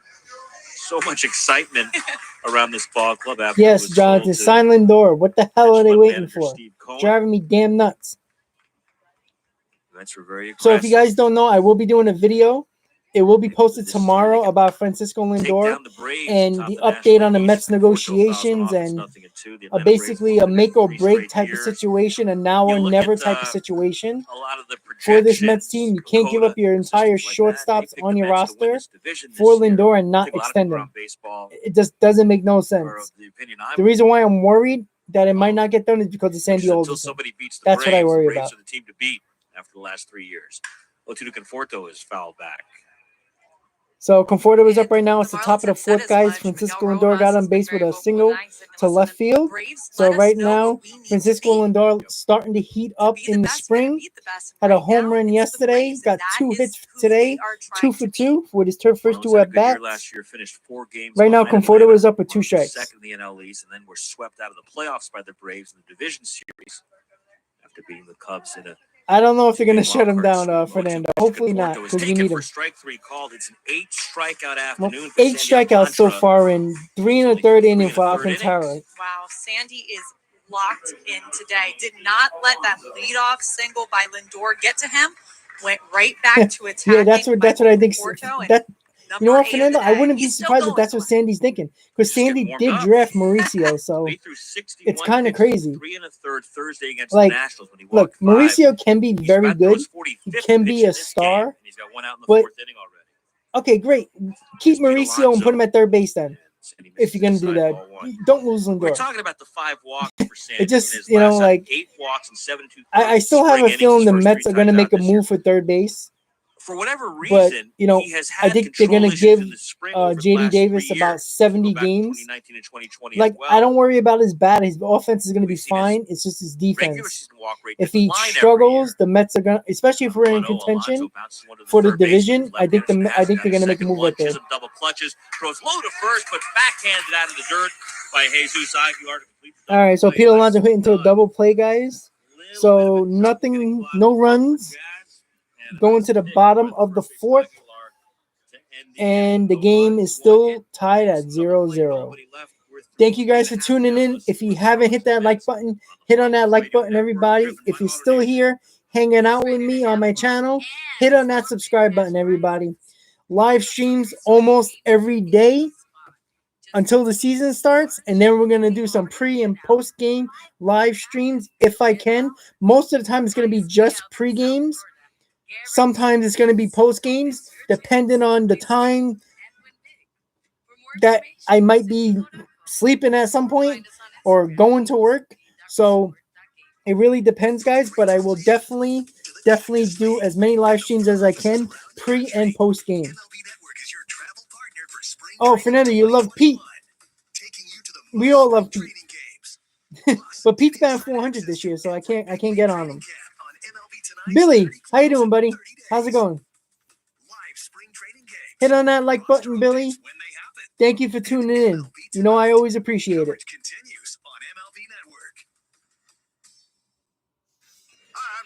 Jonathan, I just want to hear an offer. Like, I want it, like, I get the information is very tight nip right now with the Mets organization, which is never a bad thing. And that would be great. But at the same time, I would like to hear an offer.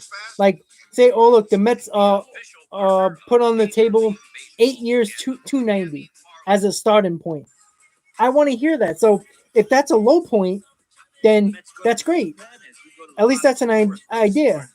So we don't have no idea. We just hear negotiations. They're talking because Lindor confirmed it. So Robert Gesellman is on the mound pitching the bottom of the fourth. So Lucchesi pitched 3 innings. Let me give you his numbers, his stats for the day. So Joey Lucchesi pitched 3 innings, 2 hits, 4 strikeouts, no runs given up. Pitched very well. So Robert Gesellman is on the mound right now. He's another important piece to this bullpen. Gillian, what's up, buddy? Hit on that like button. Thank you for tuning in. So we need Gesellman to start picking it up a little bit because I wouldn't be surprised if it's going to be between McWilliams and Gesellman making this team. I would not be surprised. Because I think Robert Gesellman is on the edge right now. He's walking a thin line right now on this team. He might not make the team. He's got to start pitching well. I mean, he's pitched okay. He still has a 0 ERA right now. So, but I just don't feel comfortable on the mound. So, but we'll see what Gesellman does. Hopefully he does good. You know, man, if this team had a solid bullpen, this team would be so dangerous. You know, we got a lineup. We got a good rotation. Freaking bullpen scares the hell out of me, guys. But you already know that. 1-0. Hot smash to the backhand of the shortstop. And unable to get in Lindor. It scoots by him into left field. Lindor didn't catch that ball.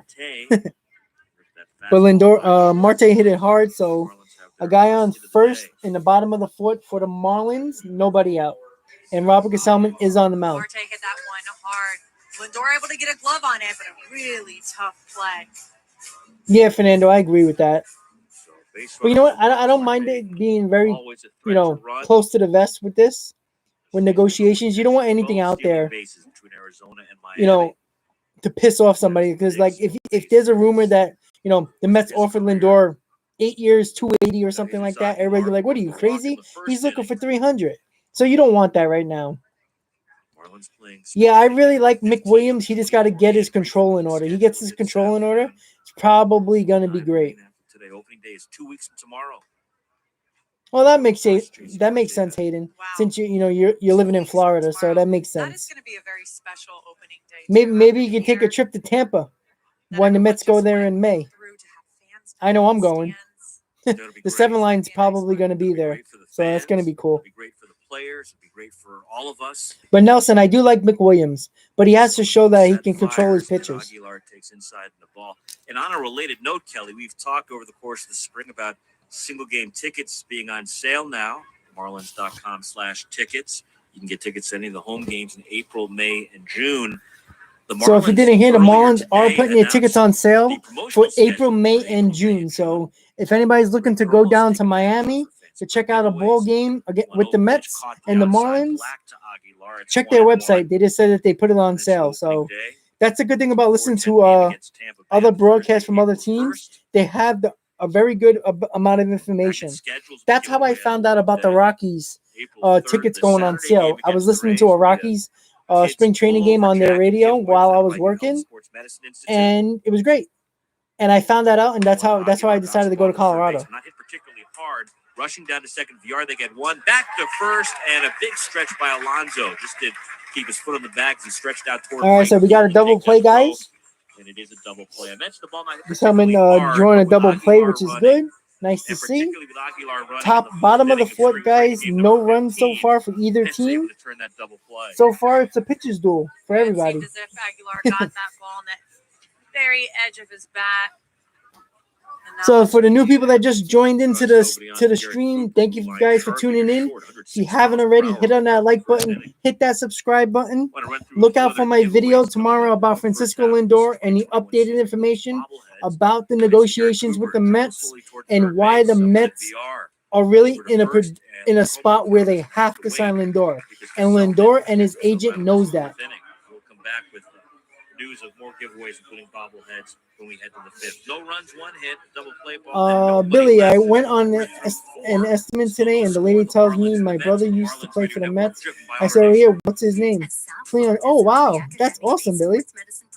The University of Miami Sports Wow, Medicine Institute that is provides cool. nationally known expertise in treating elite athletes, active adults, and youth athletes. Our Billy, board-certified you're sports funny. medicine experts are focused on helping you recover your game. We have enhanced safety measures for in-person visits, or you can see the doctor virtually from the comfort of your home. Yep, that's Care it. from Lock same the experts door. care Don't for let your him out until Miami this Marlins contract's and signed. Miami I agree with that, Hurricanes. Nelson. You That's what you got to do. HealthSportsMedicine.com. The Paul Castronovo Show. Here's the pitch, high and outside. That's ball one. What are you doing, Paul? Oh, okay, Carl. That's cool. Confused. I have a feeling I'm gonna end up down there in Miami, in May when the Mets play Please them. never do that again. I'm probably gonna do that. I hope I can do that. Back to the wall. Oh, You know, holy again, cow. it comes to the point of me getting days Weekday off at work. mornings So on South Florida's classic rock. Big 105. sorry, guys, it's a commercial. I just have it blasting with the commercial. But yeah, so I would definitely try my best to get down there. I'm probably gonna end up going to Colorado. I already got those days approved from work, so that's gonna be great. 23 consistent viewers, more people popped on. Hit on that like button, everybody. Stick around. I'm playing the live stream on the Marlins radio since we can't watch it on TV. So we get a little bit of a baseball feel, a little bit of some broadcasting going on instead of just looking at a stupid app all day. So it's always good to listen to a game as well, especially other announcers from other teams, because you can find out information about tickets and among other things. Rex, it's still 0-0 going into the top of the fifth. So, pitchers duel in Florida. Oh, God, Jonathan, no. Jose Reyes needs to stay away. Let him keep rapping. Do some reggaeton.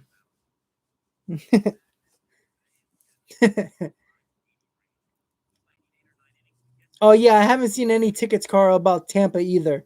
But I'm waiting for the 7 line to post their tickets because I know Darren from the 7 line already has a deposit down for tickets. I don't know how many tickets. Usually he would try for 1,000, but I don't think they're going to make him do that much. It might be only 500. So the tickets are going to be very hard to come by. So hopefully I can get a ticket from the 7 line, which will make it a lot easier. So that would be nice. But we just have to wait and see. A lot of things are up in the air right now with that. But I constantly keep on checking the website of the 7 line to see if he gives me any updates. But I follow him on Twitter too, where he posts a lot of stuff as well. So, all right, guys. So the Mets are up in the top of the fifth. Let's listen in. Sandy's working at such a quick tempo. It reminds me of Trevor Rogers last. By the way, guys, Sandy Both of them just on Alcantara, mound. the pitcher for the Marlins, Go, has go. 8 strikeouts in 4 innings. So Mets batters have looked silly, into the Marlins dugout. except he for was Lindor. absolutely Lindor's 2 for 2. fantastic. Another guy who has just been What's up, like a guys? Thank you for sponge, tuning in. absorbing what Welcome he's to my to live work stream on my and making channel. those adjustments. Thank you for tuning in. And We're listening to the facing Marlins was broadcast essentially the A lineup on the for radio. Nationals last night. Listening to the Rogers, Mets 4 Marlins innings, game because it's not on 4 TV. hits, This is 1 what I run, like to 1 do. walk, 5 So everybody strikeouts, has an 1 opportunity to run, listen the to the result of game a ball at the misplayed out very right least, field and by we Lewis talk Brinson. about it. Really wasn't even As of right Rogers' now, the fault. game is 3-2, a 0-0 right swing now and in a the miss. top We of the are fifth. down on strikes. All right, It's a 9 strikeouts for strikeout Alcantara. Jonathan performance Villar struck out. for Sandy So Alcantara. the Mets Sandy are bouncing back after falling behind very, 3-1. they're not looking good. Not That's all I can say showing right now. Alcantara is any wording mowing in him that down very situation, easy. too. A Peter, what's ball up, away buddy? from Thank you walking for a guy, tuning in. not a Hit on that problem. like button Goes if you right can. at Thank him, you so much. continues to attack well done by Sandy Alcantara. Sal, how do I join the 7 line? You don't technically join. If you go on the 7line.com, you can check their website. They sell all that merchandise, and you can join their mailing list so they get updates on like tickets and everything else that they do at the 7 line. So just check out the website. You'll get all the information there, Sal. Strikeouts in that game. 24 pitches, 16 strikes. He faced the Nationals in his last 2 So starts. Peter, thank you for tuning in. You know I appreciate it. Hit on that like button, guys. Hit on that subscribe button if you haven't already. Thank you guys for tuning in. We're going to be here probably for another hour and a half whenever the game's over, basically. Obviously, I don't leave until the game is over. So right now, Luis Guillaume is up in the top of the fifth with Sandy Alcantara on the have infield 9 last year when strikeouts Rick so far. Porcello, a renowned Score is ground ball pitcher, 0-0. was on the mound for the Mets. So far, the Mets do not look good a lot of at the time plate at today. second base to improve the infield defense behind the sinker baller. There's a pitch fouled off to the left. Yeah, And there's Fernando, some that's thought that he true. may be used I mean, similarly Bumgarner was this on year the with mound. Marcus Stroman So, now I mean, you got to give him a little back bit in of the a Mets break. rotation after opting out of last season. Stroman, among active big league pitchers, has the highest career ground ball rate, nearly 59%. There's a ground ball past the shortstop out Hey, into left field to base it for Guillorme got to base it. All right. So he can pick it and he can hit it too. Guillorme, a guy that doesn't have a ton of pop, but very athletic, great utility player, and contact hitter. He grew up in Caracas, Venezuela. His family. All right, guys, we got moved to South Florida, 25 tried to consistent escape some of the viewers. That's what issues I in like to see. Venezuela Hit on when that he like was button an if you early haven't already, guys. teenager. Went to Let's get this stream Coral out to Springs more Charter people. We're High probably School, going to but be here for another Guillorme hour and a has told half the story about listening how to he the Met became game against such the a good Marlins, defender, talking in the growing up chat, Venezuela. As getting Robert Elmore updates on fans hopefully some ticket prices, takes capacity, Tim blah, blah, Healy, who once blah. covered the Marlins, So wrote a we great got to piece wait and about see what's Guillorme going in on Newsday a couple of with years that. ago, But right where now we're listening to the Guillorme Mets game in the explained top of the that fifth. with a lot of violence and a lot of danger in Venezuela when he was growing up. Yes, Sal, I His parents agree. devoted But you know what? A one room lot of the more people are going to house be going to Marlins to games because being Luis's they're one of playground. the He could do few whatever he wanted in stadiums that that one are room. allowing a decent One is amount of outside fans in the football. ballpark. And he You would know, spend besides hours Texas. at a But time throwing unfortunately, the baseballs Mets don't off play the walls in Rangers. that room. And it would hit one So wall and carry him off the that other. sucks. And he'd have to react to the different angles. And that's how he became so good But defensively. that would be cool. I would head over to There's Texas actually this weird to a Ranger game if the Mets played. That would have been that interesting. bounces in a bunch of different ways. 1-1 to Almora is low on a ball. And it really helps that eye-hand coordination. If you can handle those funky bounces, then Yes, the true we bounces know on the Major Marlins League don't draw diamond at are all. gonna be a lot easier. But they will be drawing this He year not because only a lot of teams, balls that are fans hit from at different him, teams are but going to also go to bats Miami that are thrown at and him. go to the games there because they're allowed to. So 2-1 to Almora is in the air to left field. Going to hang up there for Corey Dickerson, who makes the catch. you know, Florida, Texas is basically the only That was what, stadiums that 2017, are I basically think, having a that was decent when most number of the at the world's ballpark. introduced Obviously, Luis Texas has Guillorme in a spring 100%. training game. Well, Florida is He was probably up going to before have. St. I think the Lucie, Marlins said, Marlins and what is the it, Mets. 35% or 25%? Echeverria's bat went helicoptering toward the Mets dugout on a swing. And he was so nonchalant. I agree, Carl. These announcers are pretty good. They're going back and forth. They know their stuff about the other team. They're very good. It was like he wasn't even looking at it. He just had those instincts, which these players Nah, do Fernando, develop nothing's stopping after so many sports this repetitions. year. I tell you that right now. Tomas Nido with 2 outs, ground ball to the left of the second baseman. Jazz has it from the outfield grass. Sidearm throw to first for the out. He had more time and might have been able to set his feet and make a more sure throw. But that one was good enough under these circumstances. And Nido is out. That's all for the Mets. No runs. All right, guys. So we're going to the bottom of the fifth. The Mets didn't score. So the game's going pretty quickly right now. But 0-0 going to the bottom of the fifth. Let's see if Gesellman comes back out for another inning or another pitcher comes in. We shall wait and see. So to go over the box, the line for the Mets pitchers so far, Lucchesi pitched 3 innings, 2 walks, 4 strikeouts, gave up no runs. Gesellman pitched an inning, 1 hit, no walks, no strikeouts, and gave up no runs. So, looks good. Yeah, Fernando, we suck. Oh well. Let's cancel the season. Let's just play MLB The Show. That's it. Thank you guys for tuning in. You know, I really appreciate it. Hit on that like button, guys. Hit on that subscribe button if you haven't already. Thank you guys for tuning in to the Mets Marlins live stream radio broadcast with the Marlins radio broadcast. So that's the only way we can listen to it. Unfortunately, the game's not on TV yet again. But the Mets are not home, so that's why it's not getting broadcasted on SNY or Pix 11 or anything like that. So the best we can do is listen to the game on the radio, which I am playing as of right now. It's at commercial right now. As you know, I will turn it back on when the commercial is over. It's going to be going into the bottom of the fifth. The Mets and Marlins are scoreless. Exactly. Put Betances in and he'll give up runs.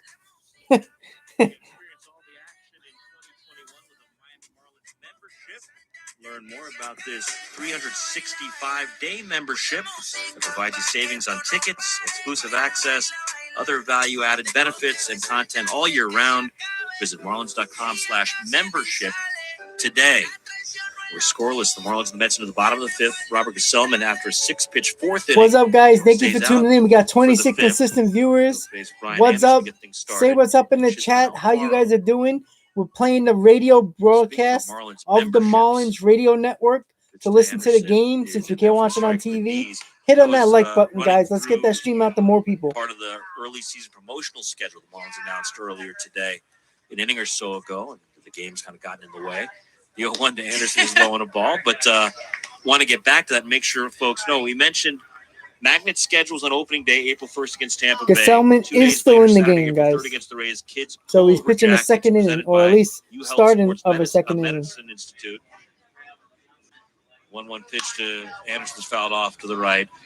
April 18th with the Giants in town, a kid's jersey presented by Florida Blue.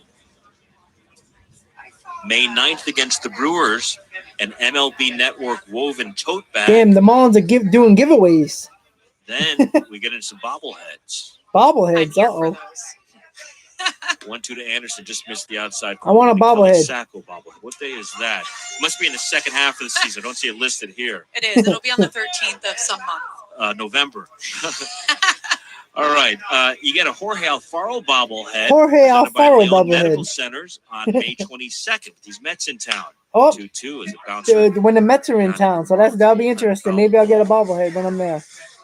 Oh yeah, bobbleheads. You know I like those. Kevin Millar bobblehead.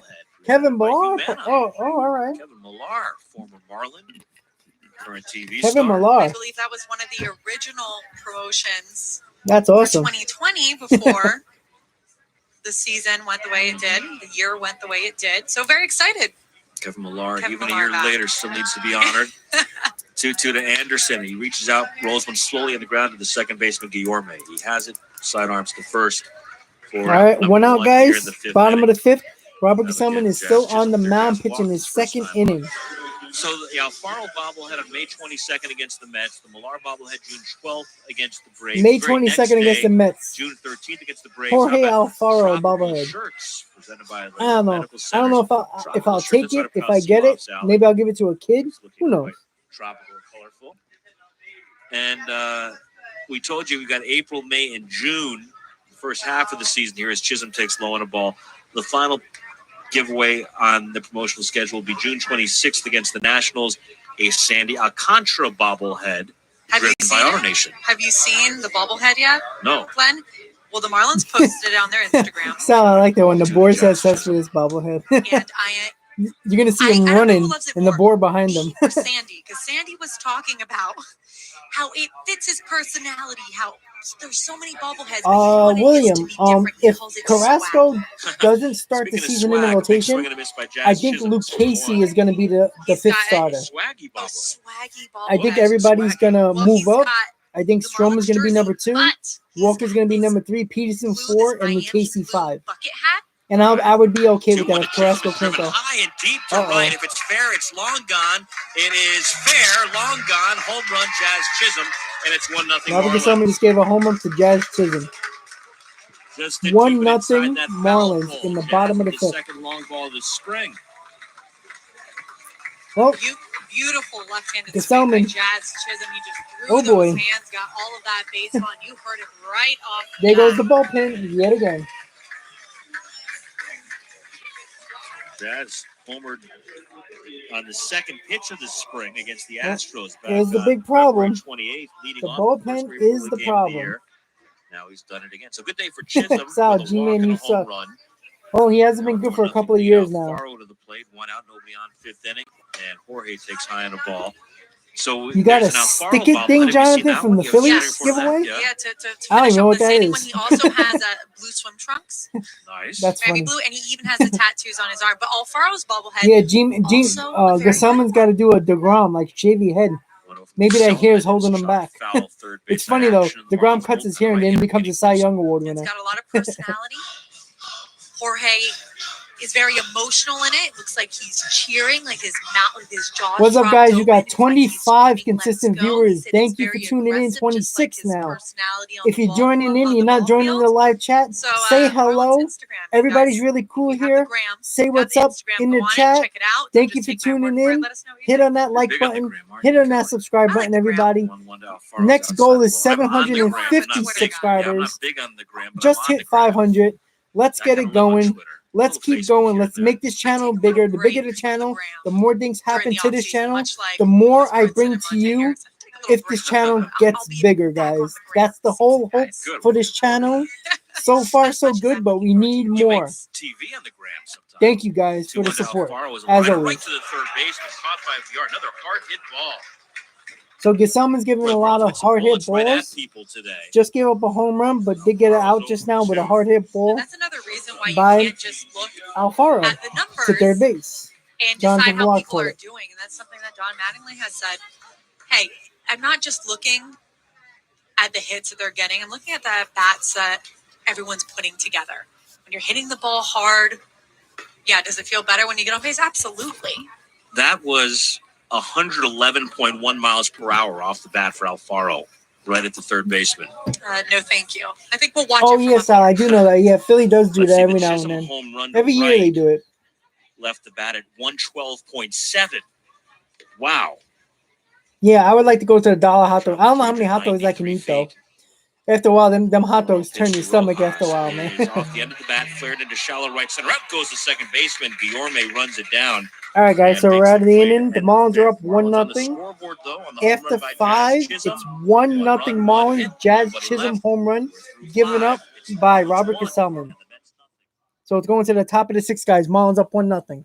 What's up, guys? Thank you for tuning in. Hit on that like button. Hit on that subscribe button, everybody. You know how it is. Thank you for tuning into the channel.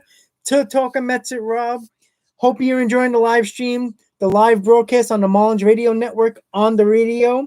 The best we can do right now since it's not on TV. Jonathan, does Betances have any options left?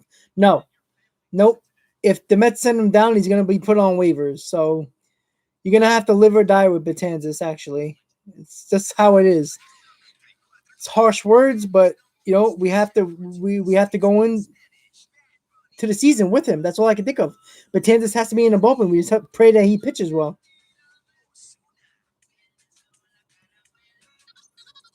Yeah, William, I agree. I was talking about it earlier. The top 3 in the Marlins rotation, Alcantara, Sixto Sanchez, and Pablo Lopez, are just really, really good. Sixto Sanchez looks like he's going to be better than Alcantara, and he pitched well last year. He got a wicked fastball, great stuff. So it's just the fact that, you know, they're going to be tough. They're not going to be an easy team to beat. They usually have a decent offense, but they're 3 starters, man. You know, you face them in a series, it sucks. William, Betances' option is to leave.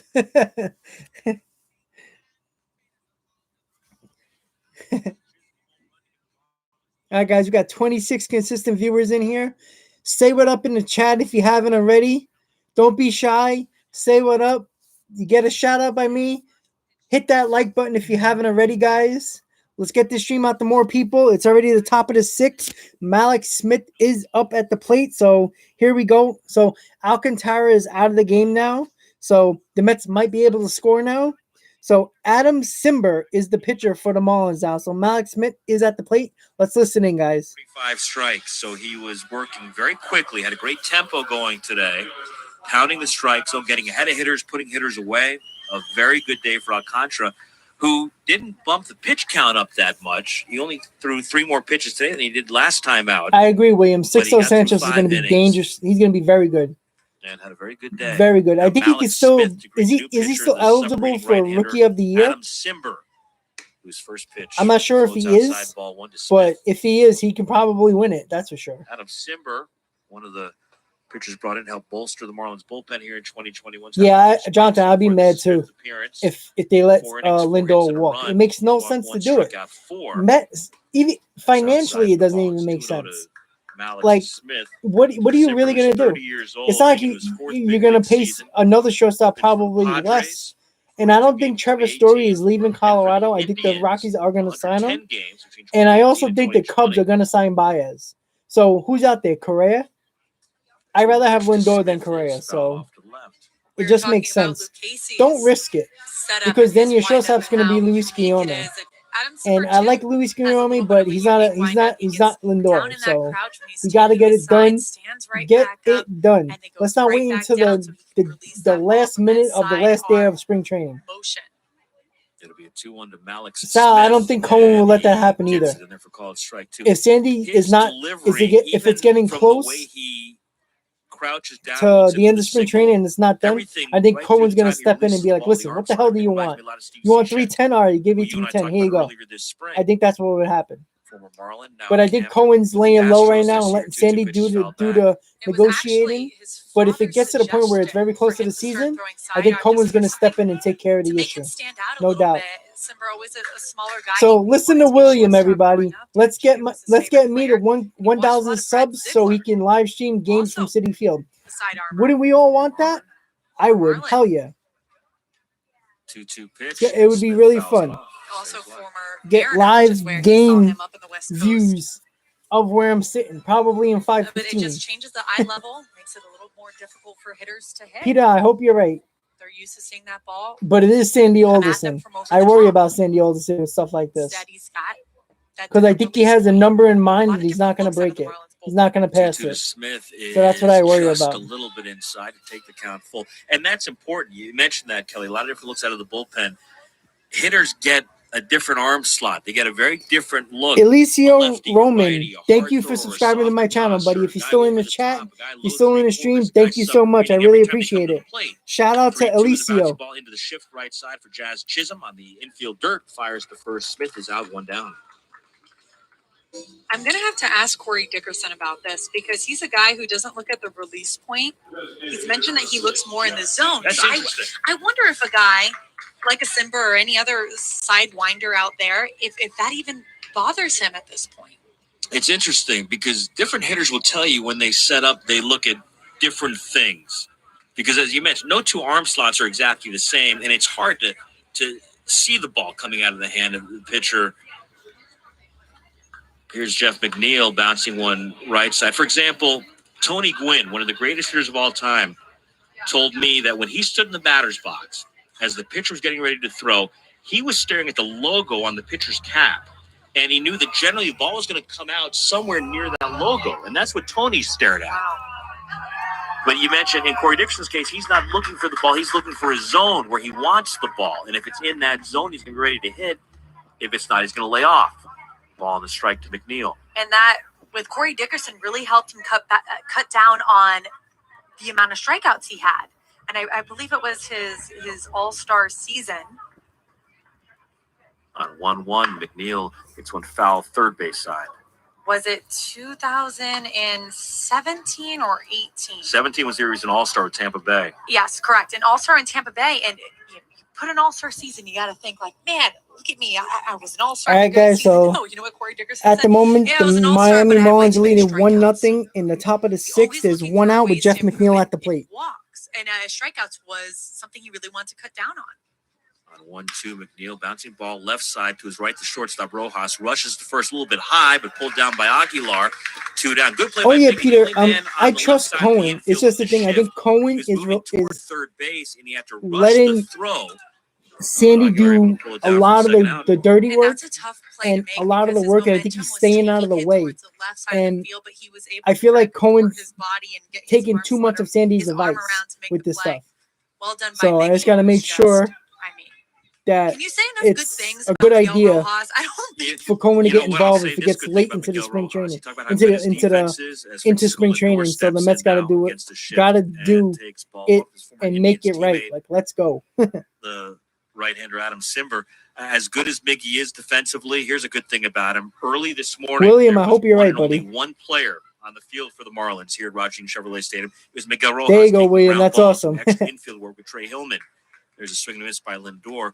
Marlins took BP back on the complex fields. Peter, I think he does too. on the field here in the stadium But pregame today. we just But gotta Mickey hope was out here that at about 10 o'clock in the Cohen morning, doesn't let doing extra just Sandy infield run work, things as good and as he is. he was the mess one this up. But I don't think at Cohen will least let that here on this happen. But field out early today. you know what? You just never know. Get too comfortable. You can never guarantee anything until it happens. 2 outs, nobody on, 1-1 to Lindor. And I think it's going to be is more about bounced into the air, Cohen down the left field line, making this long deal run, happen than Dickerson, Sandy foul Alderson. ball. Couldn't catch up to it. So, but Now, we got to that's wait a and see. lesson that Jesus Aguilar said that All right, he guys, learned as Lindor is well, up. There's coming 2 off outs his in the top of the All-Star 6th. season with Marlins lead Milwaukee, 1-0. then all of a sudden was really struggling that following year, and that's when they saw him traded to the Rays, I believe. Jonathan, if you Marlins guys picked and him I up, hit him, and tell him to lean into the he said, pitches. you know, Hey, I take got one too for the team. comfortable. He Do like admitted Nimmo that. does, He stick his admitted elbow that. out. He said, I got too comfortable. So he didn't And put in now the I'm work he learning. needed to. The work that made him so good in 2018, heading into the year, he just didn't put in the work in the offseason going into 2019. And that's where this internal competition is so important, too, because it doesn't allow you to get comfortable. Jazz Chisholm, Isan Diaz, they can't get comfortable. They're Sal constantly says Rudy fighting for a Stein spot, it. even if we go Rojas. That's a good one, 2 Sal. outs, nobody on, 1-2 to Lindor. Is fouled off to the left. And that's part of what this organization has built with the waves of talent at every position. So you may be the regular at the big league level right now, but you need to know there's somebody at AAA coming for your job. And there's a guy in AA coming for his job. And there's a guy in high A ball gunning for his job, and in low A ball trying to make the climb up the ladder. And that's what the Marlins have done over these last 3-4 years. 1-2 to Lindor. Again, he pokes one foul off left, making Simber work. Lindor's having a lot of solid at bats that I right pick now. out from The last couple of games, he's what starting you to just get his said is, groove, yeah, they're the starter. starting right to figure now. himself out. Right. He's Right he's now. having great at bats now. Can't get too His comfortable. defense was fine, Yeah, but he's just looking work it. really good at the plate now. It's nice to see a couple of weeks before spring, Just like you and me. before opening day. That's right. Don't get too comfortable. Never. Always more work to do. William, I agree with 1-2 that, again to man. Lindor is high But you know what? and I above. really do We think need Kyle Cohen Seeloff to is turn his being a GoPro good around guy towards the and owners have the this GoPro year, pointed at and you it's why as he's you not spending like a gyrated drunken the booth sailor. right next to me. There's But a wall I have a between Kelly feeling and me with a next window year so we and can the see year each after other. that and the We're year after socially that, distanced. if You he were talking needs a about the player, Miguel if the Rojas Mets to me. need You were someone contorting in like a Miggy position or a contorted. pitcher, Pitches I fouled think out he's of play gonna left side. throw Much like money Jazz at the Chisholm players. says he I think can't that's stay how still it's in gonna the be. field. He's always kind of I think he's dancing and being moving. nice That's right me now in the because of the booth. I can't CBA do the that's coming sitting up for an after extended this period year. of time. So After that, I think am he's gonna up go and at 'em. nuts. Meanwhile, Not my insane. lazy We're boy just recliner. buying players all over the place. Feet up. But I think if it's Iced gonna come tea down in my to left hand. the Mets or another team, Something like that. I think Cohen's 2-2 gonna to give more Lindor, money floats to outside, get that ball guy, and three. that's how I think it Spinetta is. plate appearance. I think that's what he's gonna do. Not quite 22 pitches yet. Knock on wood. Oh, For absolutely. Adam And Simber's sake. Yeah, when Cohen Jordan doesn't Hicks need any revenue. had that He even 22 said it pitch in his plate opening appearance press conference as against the owner. Guillorme Hicks, He's not in this to make who had money. had Tommy John surgery, That's then opted out of last .72. season, was So, making his spring debut. I don't and he think wound we're up worried facing just about the him one making batter. money. He threw But you know what? 22 pitches in the one plate Look, appearance. He walked The Met Guillorme, fans are then he came out already of the game. excited.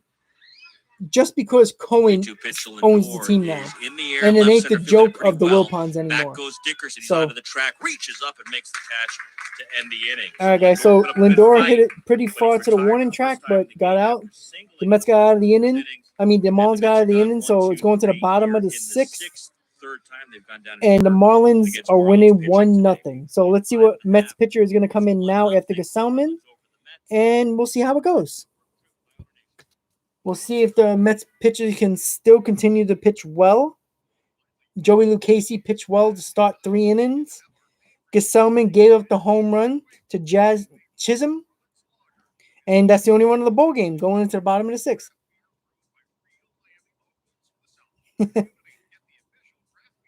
Yeah, William, there you go. That's what I like to hear. Spend that damn money. Let's go. Like I said, I think Cohen is just doing this because of the CBA that's coming up and just being a good guy towards the owners for this year. I think there was a good chance that a lot of the owners would have voted no for Cohen as the owner if he didn't make the decision of hiring Sandy. And as we know with Sandy, he's a guy that loves the penny pinch. And I think the owners respected that, and I think they trusted Cohen to not go crazy. And I think Cohen didn't make him that promise. I think when they had the owners meetings and they spoke to him, I think the big thing with him, they said, listen, do not spend crazy. your first year. And I think Cohen was like, all right, cool, no problem. I respect that. But I think after the CBA is when the CBA comes up and they sign an agreement for 6, 7, 8 years, I think Cohen's going to be just, if he needs to get a player, he will get it. It won't be an issue. If it comes down to one team or another and it comes down to money, I think the Mets are going to win 9 times out of 10. So I think that's the only thing with Cohen that I feel comfortable with, is that Cohen's going to do what he needs to do following this year. And probably you're going to see it during the trade deadline. If the Mets need to make a big move, like a Chris Bryant or a Chapman or Ramirez on third base, or bringing a big bullpen on him like a Hader, if it costs us a little bit more money, I think Cohen's going to do it.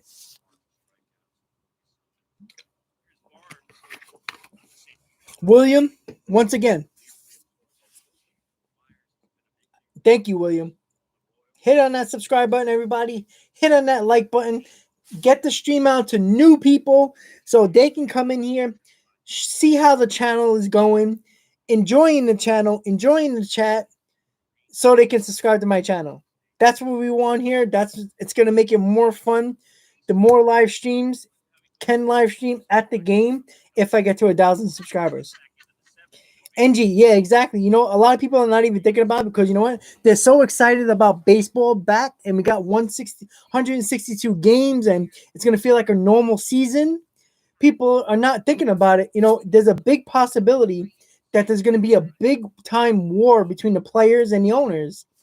And let's just hope they figure things out so there's no strike and there's no like delay of the season, because I don't want that. We finally got an owner who is actually going to try to win, and we have a team that is very good.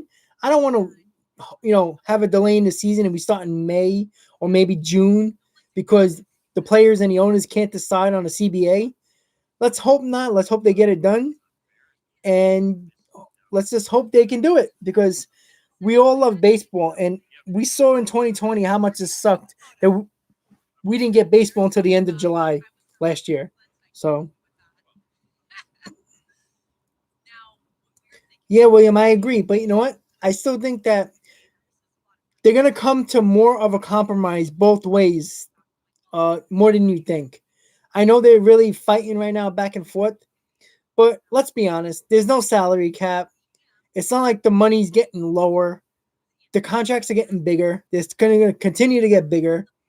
I think the biggest thing that's going to change is going to be the service time. I don't think it's going to be 6 years anymore. It might be 3.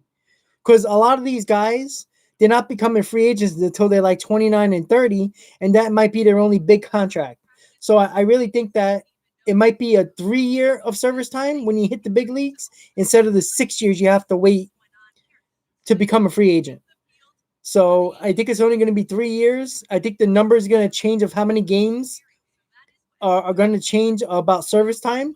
I think to hit 1 year of service, you have to play over half the games, if I'm not mistaken. I could be wrong. If tell me if it is otherwise. But that's the thing I think is going to change the most, and I think that's what they're going to fight for, because obviously the owners don't want players becoming free agents 3 years into their career. Because that costs the team more money, or they lose a superstar possibly. If the Pittsburgh Pirates have a number one prospect come up and is a Mike Trout type of player, and in 3 years he's going to become a free agent, he's probably not going to sign with the Pirates and extend and sign a team-friendly deal, even if it's a long-term deal.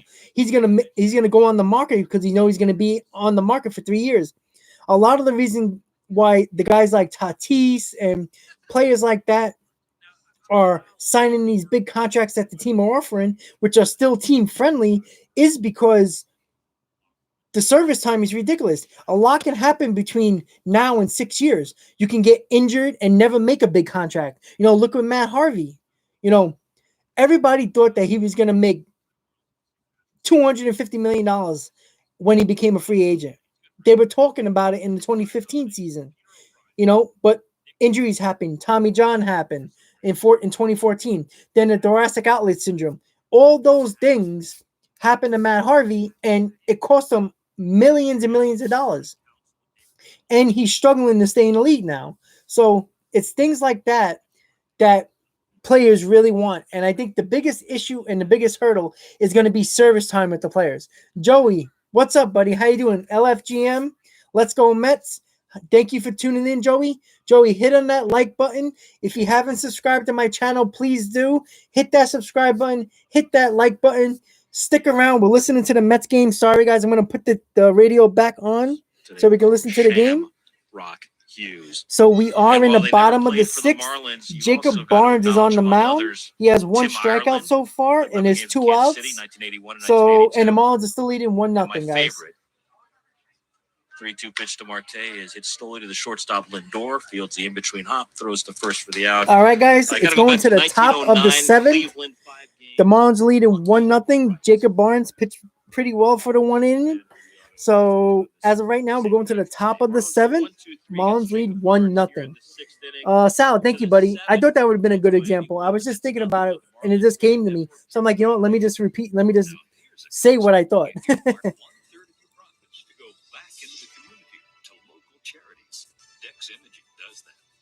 Sal, I don't think the players are going to agree to that 5. I think it's going to be 3 years. There was some talk about it during last season about a lot of the players having problems with it and how they manipulate the time and everything like that. And they won't bring up a player until like the second week of April. So their service time doesn't start. So it's a lot of things like that. I think that's going to change. I think as soon as you bring a player up, service time starts. I don't think there's going to be any amount of games. I think it's going to be 3 years, but we should just see. But let's hope that there's no strike because of a CBA disagreement, which seems like it could happen. But let's hope it's not. As a baseball fan, I'm so sick of delays in the season. You know, it sucked last year, but we understood because of the pandemic. But it wasn't mostly the pandemic that made them only play 60 games. It was because they couldn't agree on pay for the players. And we thought the big thing was they're going to start July 4th. You know, 4th of July, America's pastime, playing on the 4th of July was a perfect start. They could have played 81 games if they started then, and it didn't happen because the owners didn't want to agree to certain things about price. The players didn't want to take less money, so it was just a big pain in the ass. And let's hope it doesn't happen again because I want to start the game. I want to start spring training on time in middle of February with pitchers and catchers, and then I want to go starting the season in April. That's what I want. That's what I know you guys want, and that's what we want to do.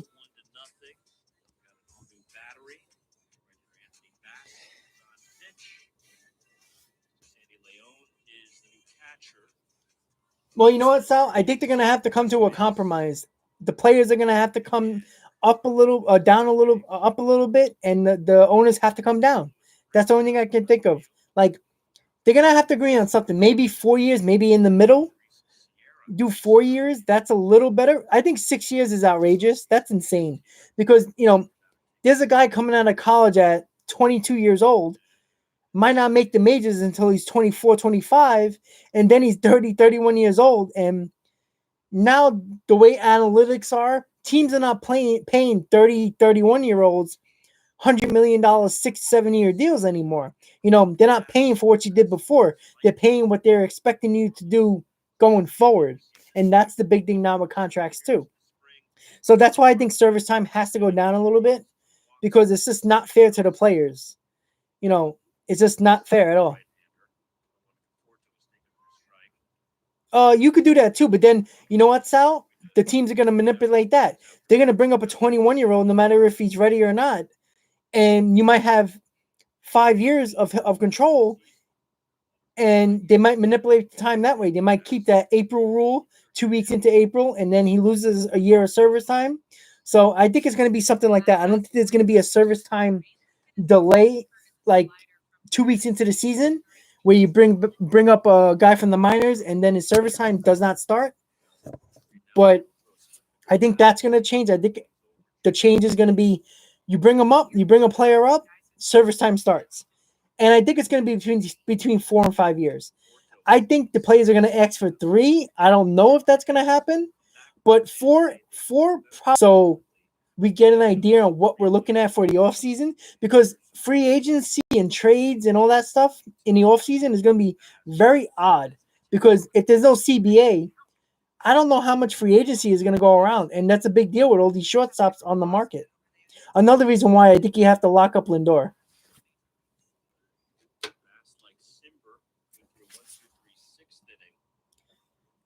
Thank you guys for the new people coming in. What's up, guys? Thank you for joining in my live stream. Thank you so much. Luck G is commented and look like they're going to subscribe. That's cool. So if you're just tuning in, guys, hit on that like button, hit on that subscribe button. I'm turning the radio back on so we can listen to the game. That's the first walk allowed by Marlins. So Conforto just walked. It is the top of the 7, guys. Anthony Bass is on the mound for the Marlins. So let's see if the Mets can come from behind. Pete Alonso is up right now. Conforto is on first for the walk. It's dizzying. Can you imagine the suitcase collection that Anthony Bass has? Casino Man, what's up, buddy? Thank you for tuning in. Hit on that like button if you haven't subscribed to my channel. Please do. Thank you so much for tuning in. Hope you guys are enjoying the live radio feed that I'm playing right now from the Marlins broadcast. So let's listen in. Let's see if the Mets can come back in the top of the 7. No runs on 3 hits. Game's only run on a Jazz Chisholm home run in the 5th inning. ESL Bass pitching the Trout. Giving you the hot spots in Japan than I do. Know who to go to. But I've got Milwaukee covered. Shout out to Casino Man, everybody. Let's give him a little shout out for tuning into the stream. A base hit. 4th of the game for the Mets. All right, guys. So Alonso got a base hit. So it's first and second. Nobody out for the Mets in the top of the 7. Let's go. That was a little bloop hit that landed shallow right field. Jazz couldn't get to it. Neither could Cooper. It reminds me of something that Donnie said the other flies day. Out the salmon. Veteran pitchers, they know what works for them, and they know when their stuff is working. So they might be getting guys out, but their pitches aren't really working quite right. And I wonder these type of situations too, when a hit bloops in. VR showed bunt, pulled the bat back, and took low. If they know, hey, listen, I executed that pitch pretty well. He just got lucky. No doubt. And there are a lot of hitters who will tell you, I did everything right. I hit a bullet right at somebody. And then sometimes you get a cheapie like Alonso did right there. We talked about, 112 miles per hour for an out off the bat earlier in the game for the Marlins today. 1-0, VR shows bunt, and again takes, this time a strike. I'll mention Tony Gwynn's name again. Tony was the guy who used to All talk right, about Cole, what's up? You're at the game. That's awesome. 5, going home So I'm really guessing you're getting a little delay in our feed. So you're going to know everything before we do. Thank you for tuning in, buddy. Hit on that like button. Hit on that subscribe button if you haven't already, guys. Thank you so much for tuning into my live stream.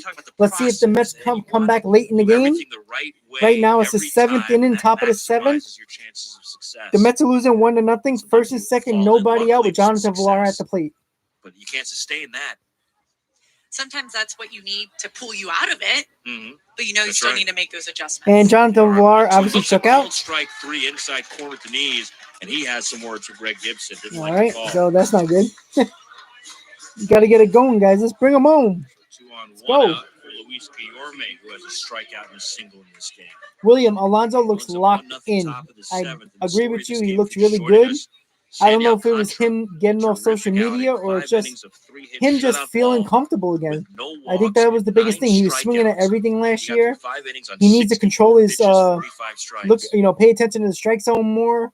Be aware of the strike zone. Stay away from that nasty slider in the dirt that he likes to swing at. Hitter looks at a strike. 3 men on the right side.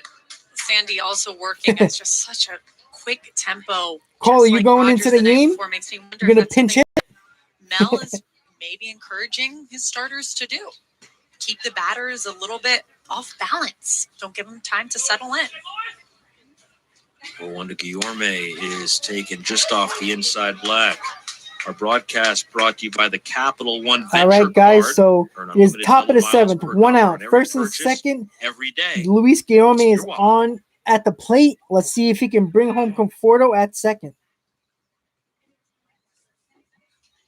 2 on, 1 out. The 1-1 to Guillaume. Bouncing ball right side to his left. Chisholm has it. He'll go the long way to second to get one. And no throw to first. Now Rojas spins, throws to third base, getting back to the bag safely. Conforto. All right, so Guillaume grounded into a fielder's Alonso choice. is erased 4-6 for the second out. And it's first and third with 2 outs. It'll be Albert Almora Jr. for the Mets. Albert Almora Jr. trying to bring home Conforto That was at a nice third. play by Chisholm, who was taken into the gap. William, I agree with that. I think not having Chili Davis able to turn around. He's very athletic out there. in the clubhouse, in the dugout with Pete Alonso, I think really hurt him. Did a great job. I think Chili Davis stays in his ear and tells him what he's doing wrong, like every second of every minute. And I think that's what's going on too. So I think that's a big deal. That's a good call, William. Maybe pick him off. Mora takes a strike. A more daring base runner might have taken a wide turn at third base. Go Mets! Come on, Albert Almora's got to get it going. Let's get this run home. This inning. We watched VR last year. That's the guy who's always looking for anything you might give him on the base paths, and he might have routed that back a little bit too aggressively. Let's get it going. Yep. Conforto a bit more conservative on the bases. 0-1 is outside and low. Check swing. He did not go on the appeal to first base. Going to get a runner. This will be Pete Crow Armstrong taking over at first base for Guillaume. All right, so Pete Crow Armstrong, one of the Mets' top 10 prospects, is pinch running for Luis Guillaume at first. They hope he will be. They haven't had a really reliable everyday center fielder since Carlos Beltran. See, even the Marlins broadcaster knows we haven't had a real center fielder. Right center field for Garrett Cooper, racing over Sierra. Magnarice calls him off and can't make the catch. Yeah. One run is in. There we go. Around third and sprinting for the plate, scoring Crow Armstrong, and the Mets have taken a 2-1 lead. All right, yeah, there we go. Let's go. 2 runs, baby. Let's go. He took charge out there and then just couldn't quite reach it. Let's go. In an interesting situation too, because it looked like there we go. Rally cap, rally cap. Here we go. Play as well. So I don't know. Let me get that rally cap going. Just miscommunication. Maybe someone called him off at the last second. Someone called someone else off at the last second. But that's a ball that needs to be caught. There we go. Well, get that rally cap going. Taking charge out there. Hold on, guys. Let me get that rally cap going. An easier play for Cooper, who there we go. To be there and poised to make the catch. There we go. Catcher Tomas Nido, man at second. Fix it up a little bit. Make it look like legitimate hat. There we go. So rally cap, guys. Surrendered by Anthony Bass, who should have been out of the inning. That's the second play in as many games that the Marlins didn't make in the outfield that cost them at least 1 run. Lewis Brinson had a misplay in right field against the Nats last night. 0-1, ground ball to left. Yeah, I think the guy should have made the play. Gathers it in. Throws across the first to get Bass. All right, guys. So the Mets got the 2 runs in. The Mets are on the board. The Mets are in the lead. That's what I'm talking about. 2-1 Mets going into bottom of the 7th, guys. Let's go. 1 Mets runner left on base. So I'm going to lower it until the game starts back up. All right, guys. So if you're just joining us, hit on that like button. Hit on that subscribe button. If you enjoy this channel, you enjoy my live streams, you enjoy my videos, hit on that like button. You know how it is here. We have fun in this live stream. Got a lot of regulars that tune in every stream. We have fun. We got a fantasy baseball league going. If you haven't noticed, if you want to join, just tell me in the comments. I will send you the link. I will put the link up in a second. Just give me a second. Let me just pull it up real quick so I can get you guys in if you want to join. I don't think it's full yet, but let me just check if it's full. Because then I'm going to put words in my mouth. So let me just check. Let me check the overview. All right. So there's 2 spots left. So if you want to join, guys, let me know. And you can join. I'll just put the link up. Let me just get the link right now. Sorry about that. I closed out of it on accident. All right. Perfect.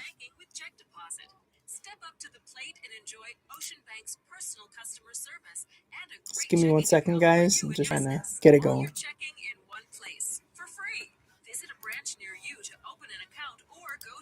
Alrighty, here we go. All right, guys. So I'm putting the link up. I'm going to pin it to the chat. Just click on it and create your team. So it's at the top of the chat, guys. So click on it and you'll be in. That's it. There it goes. It's pinned up on the top. Click on it. Create the team. There's 2 spots left. William, get in there. And you'll be good to go. How many teams? It'll be 15 teams. If the 2 spots fill up, it'll be 15 teams, Sal. Right now it's at 13. So, or I think it's at 13. Hold on. Let me check. 1, 2, 3, 4, 5, 6, 7, 8, 9, 10, 11, 12. So there's 12 right now. Wait, hold on. There's 3 spots available, guys. 1, 2, 3, 4, 5, 6, 7, 8, 9, 10, 11. Yep, 12. There's 12 spots right now. 3 more spots available, not 2. Sorry, guys. So if you want to join, click the link, create a team, and you're in.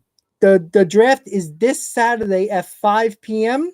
I will be going live on my channel during the draft so we can have some fun. So right now, guys, the Mets are leading 2-1 in the bottom of the 7th, so let's listen. You know what? I think that's still Smith in left. That may be Janeshri Fargas in center. On 0-2, Diaz lifts one in the air, shallow left, and Malik Smith has it.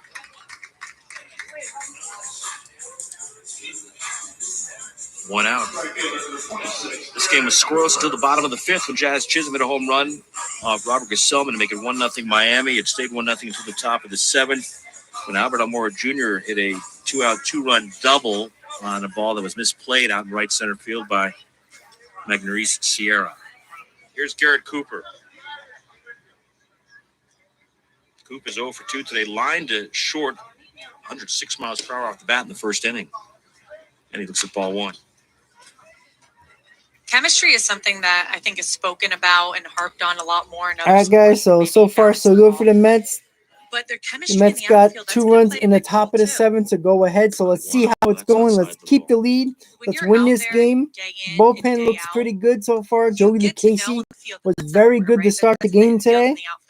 You get to know the guys who are playing next to you, and you get to know their range, and you get to know.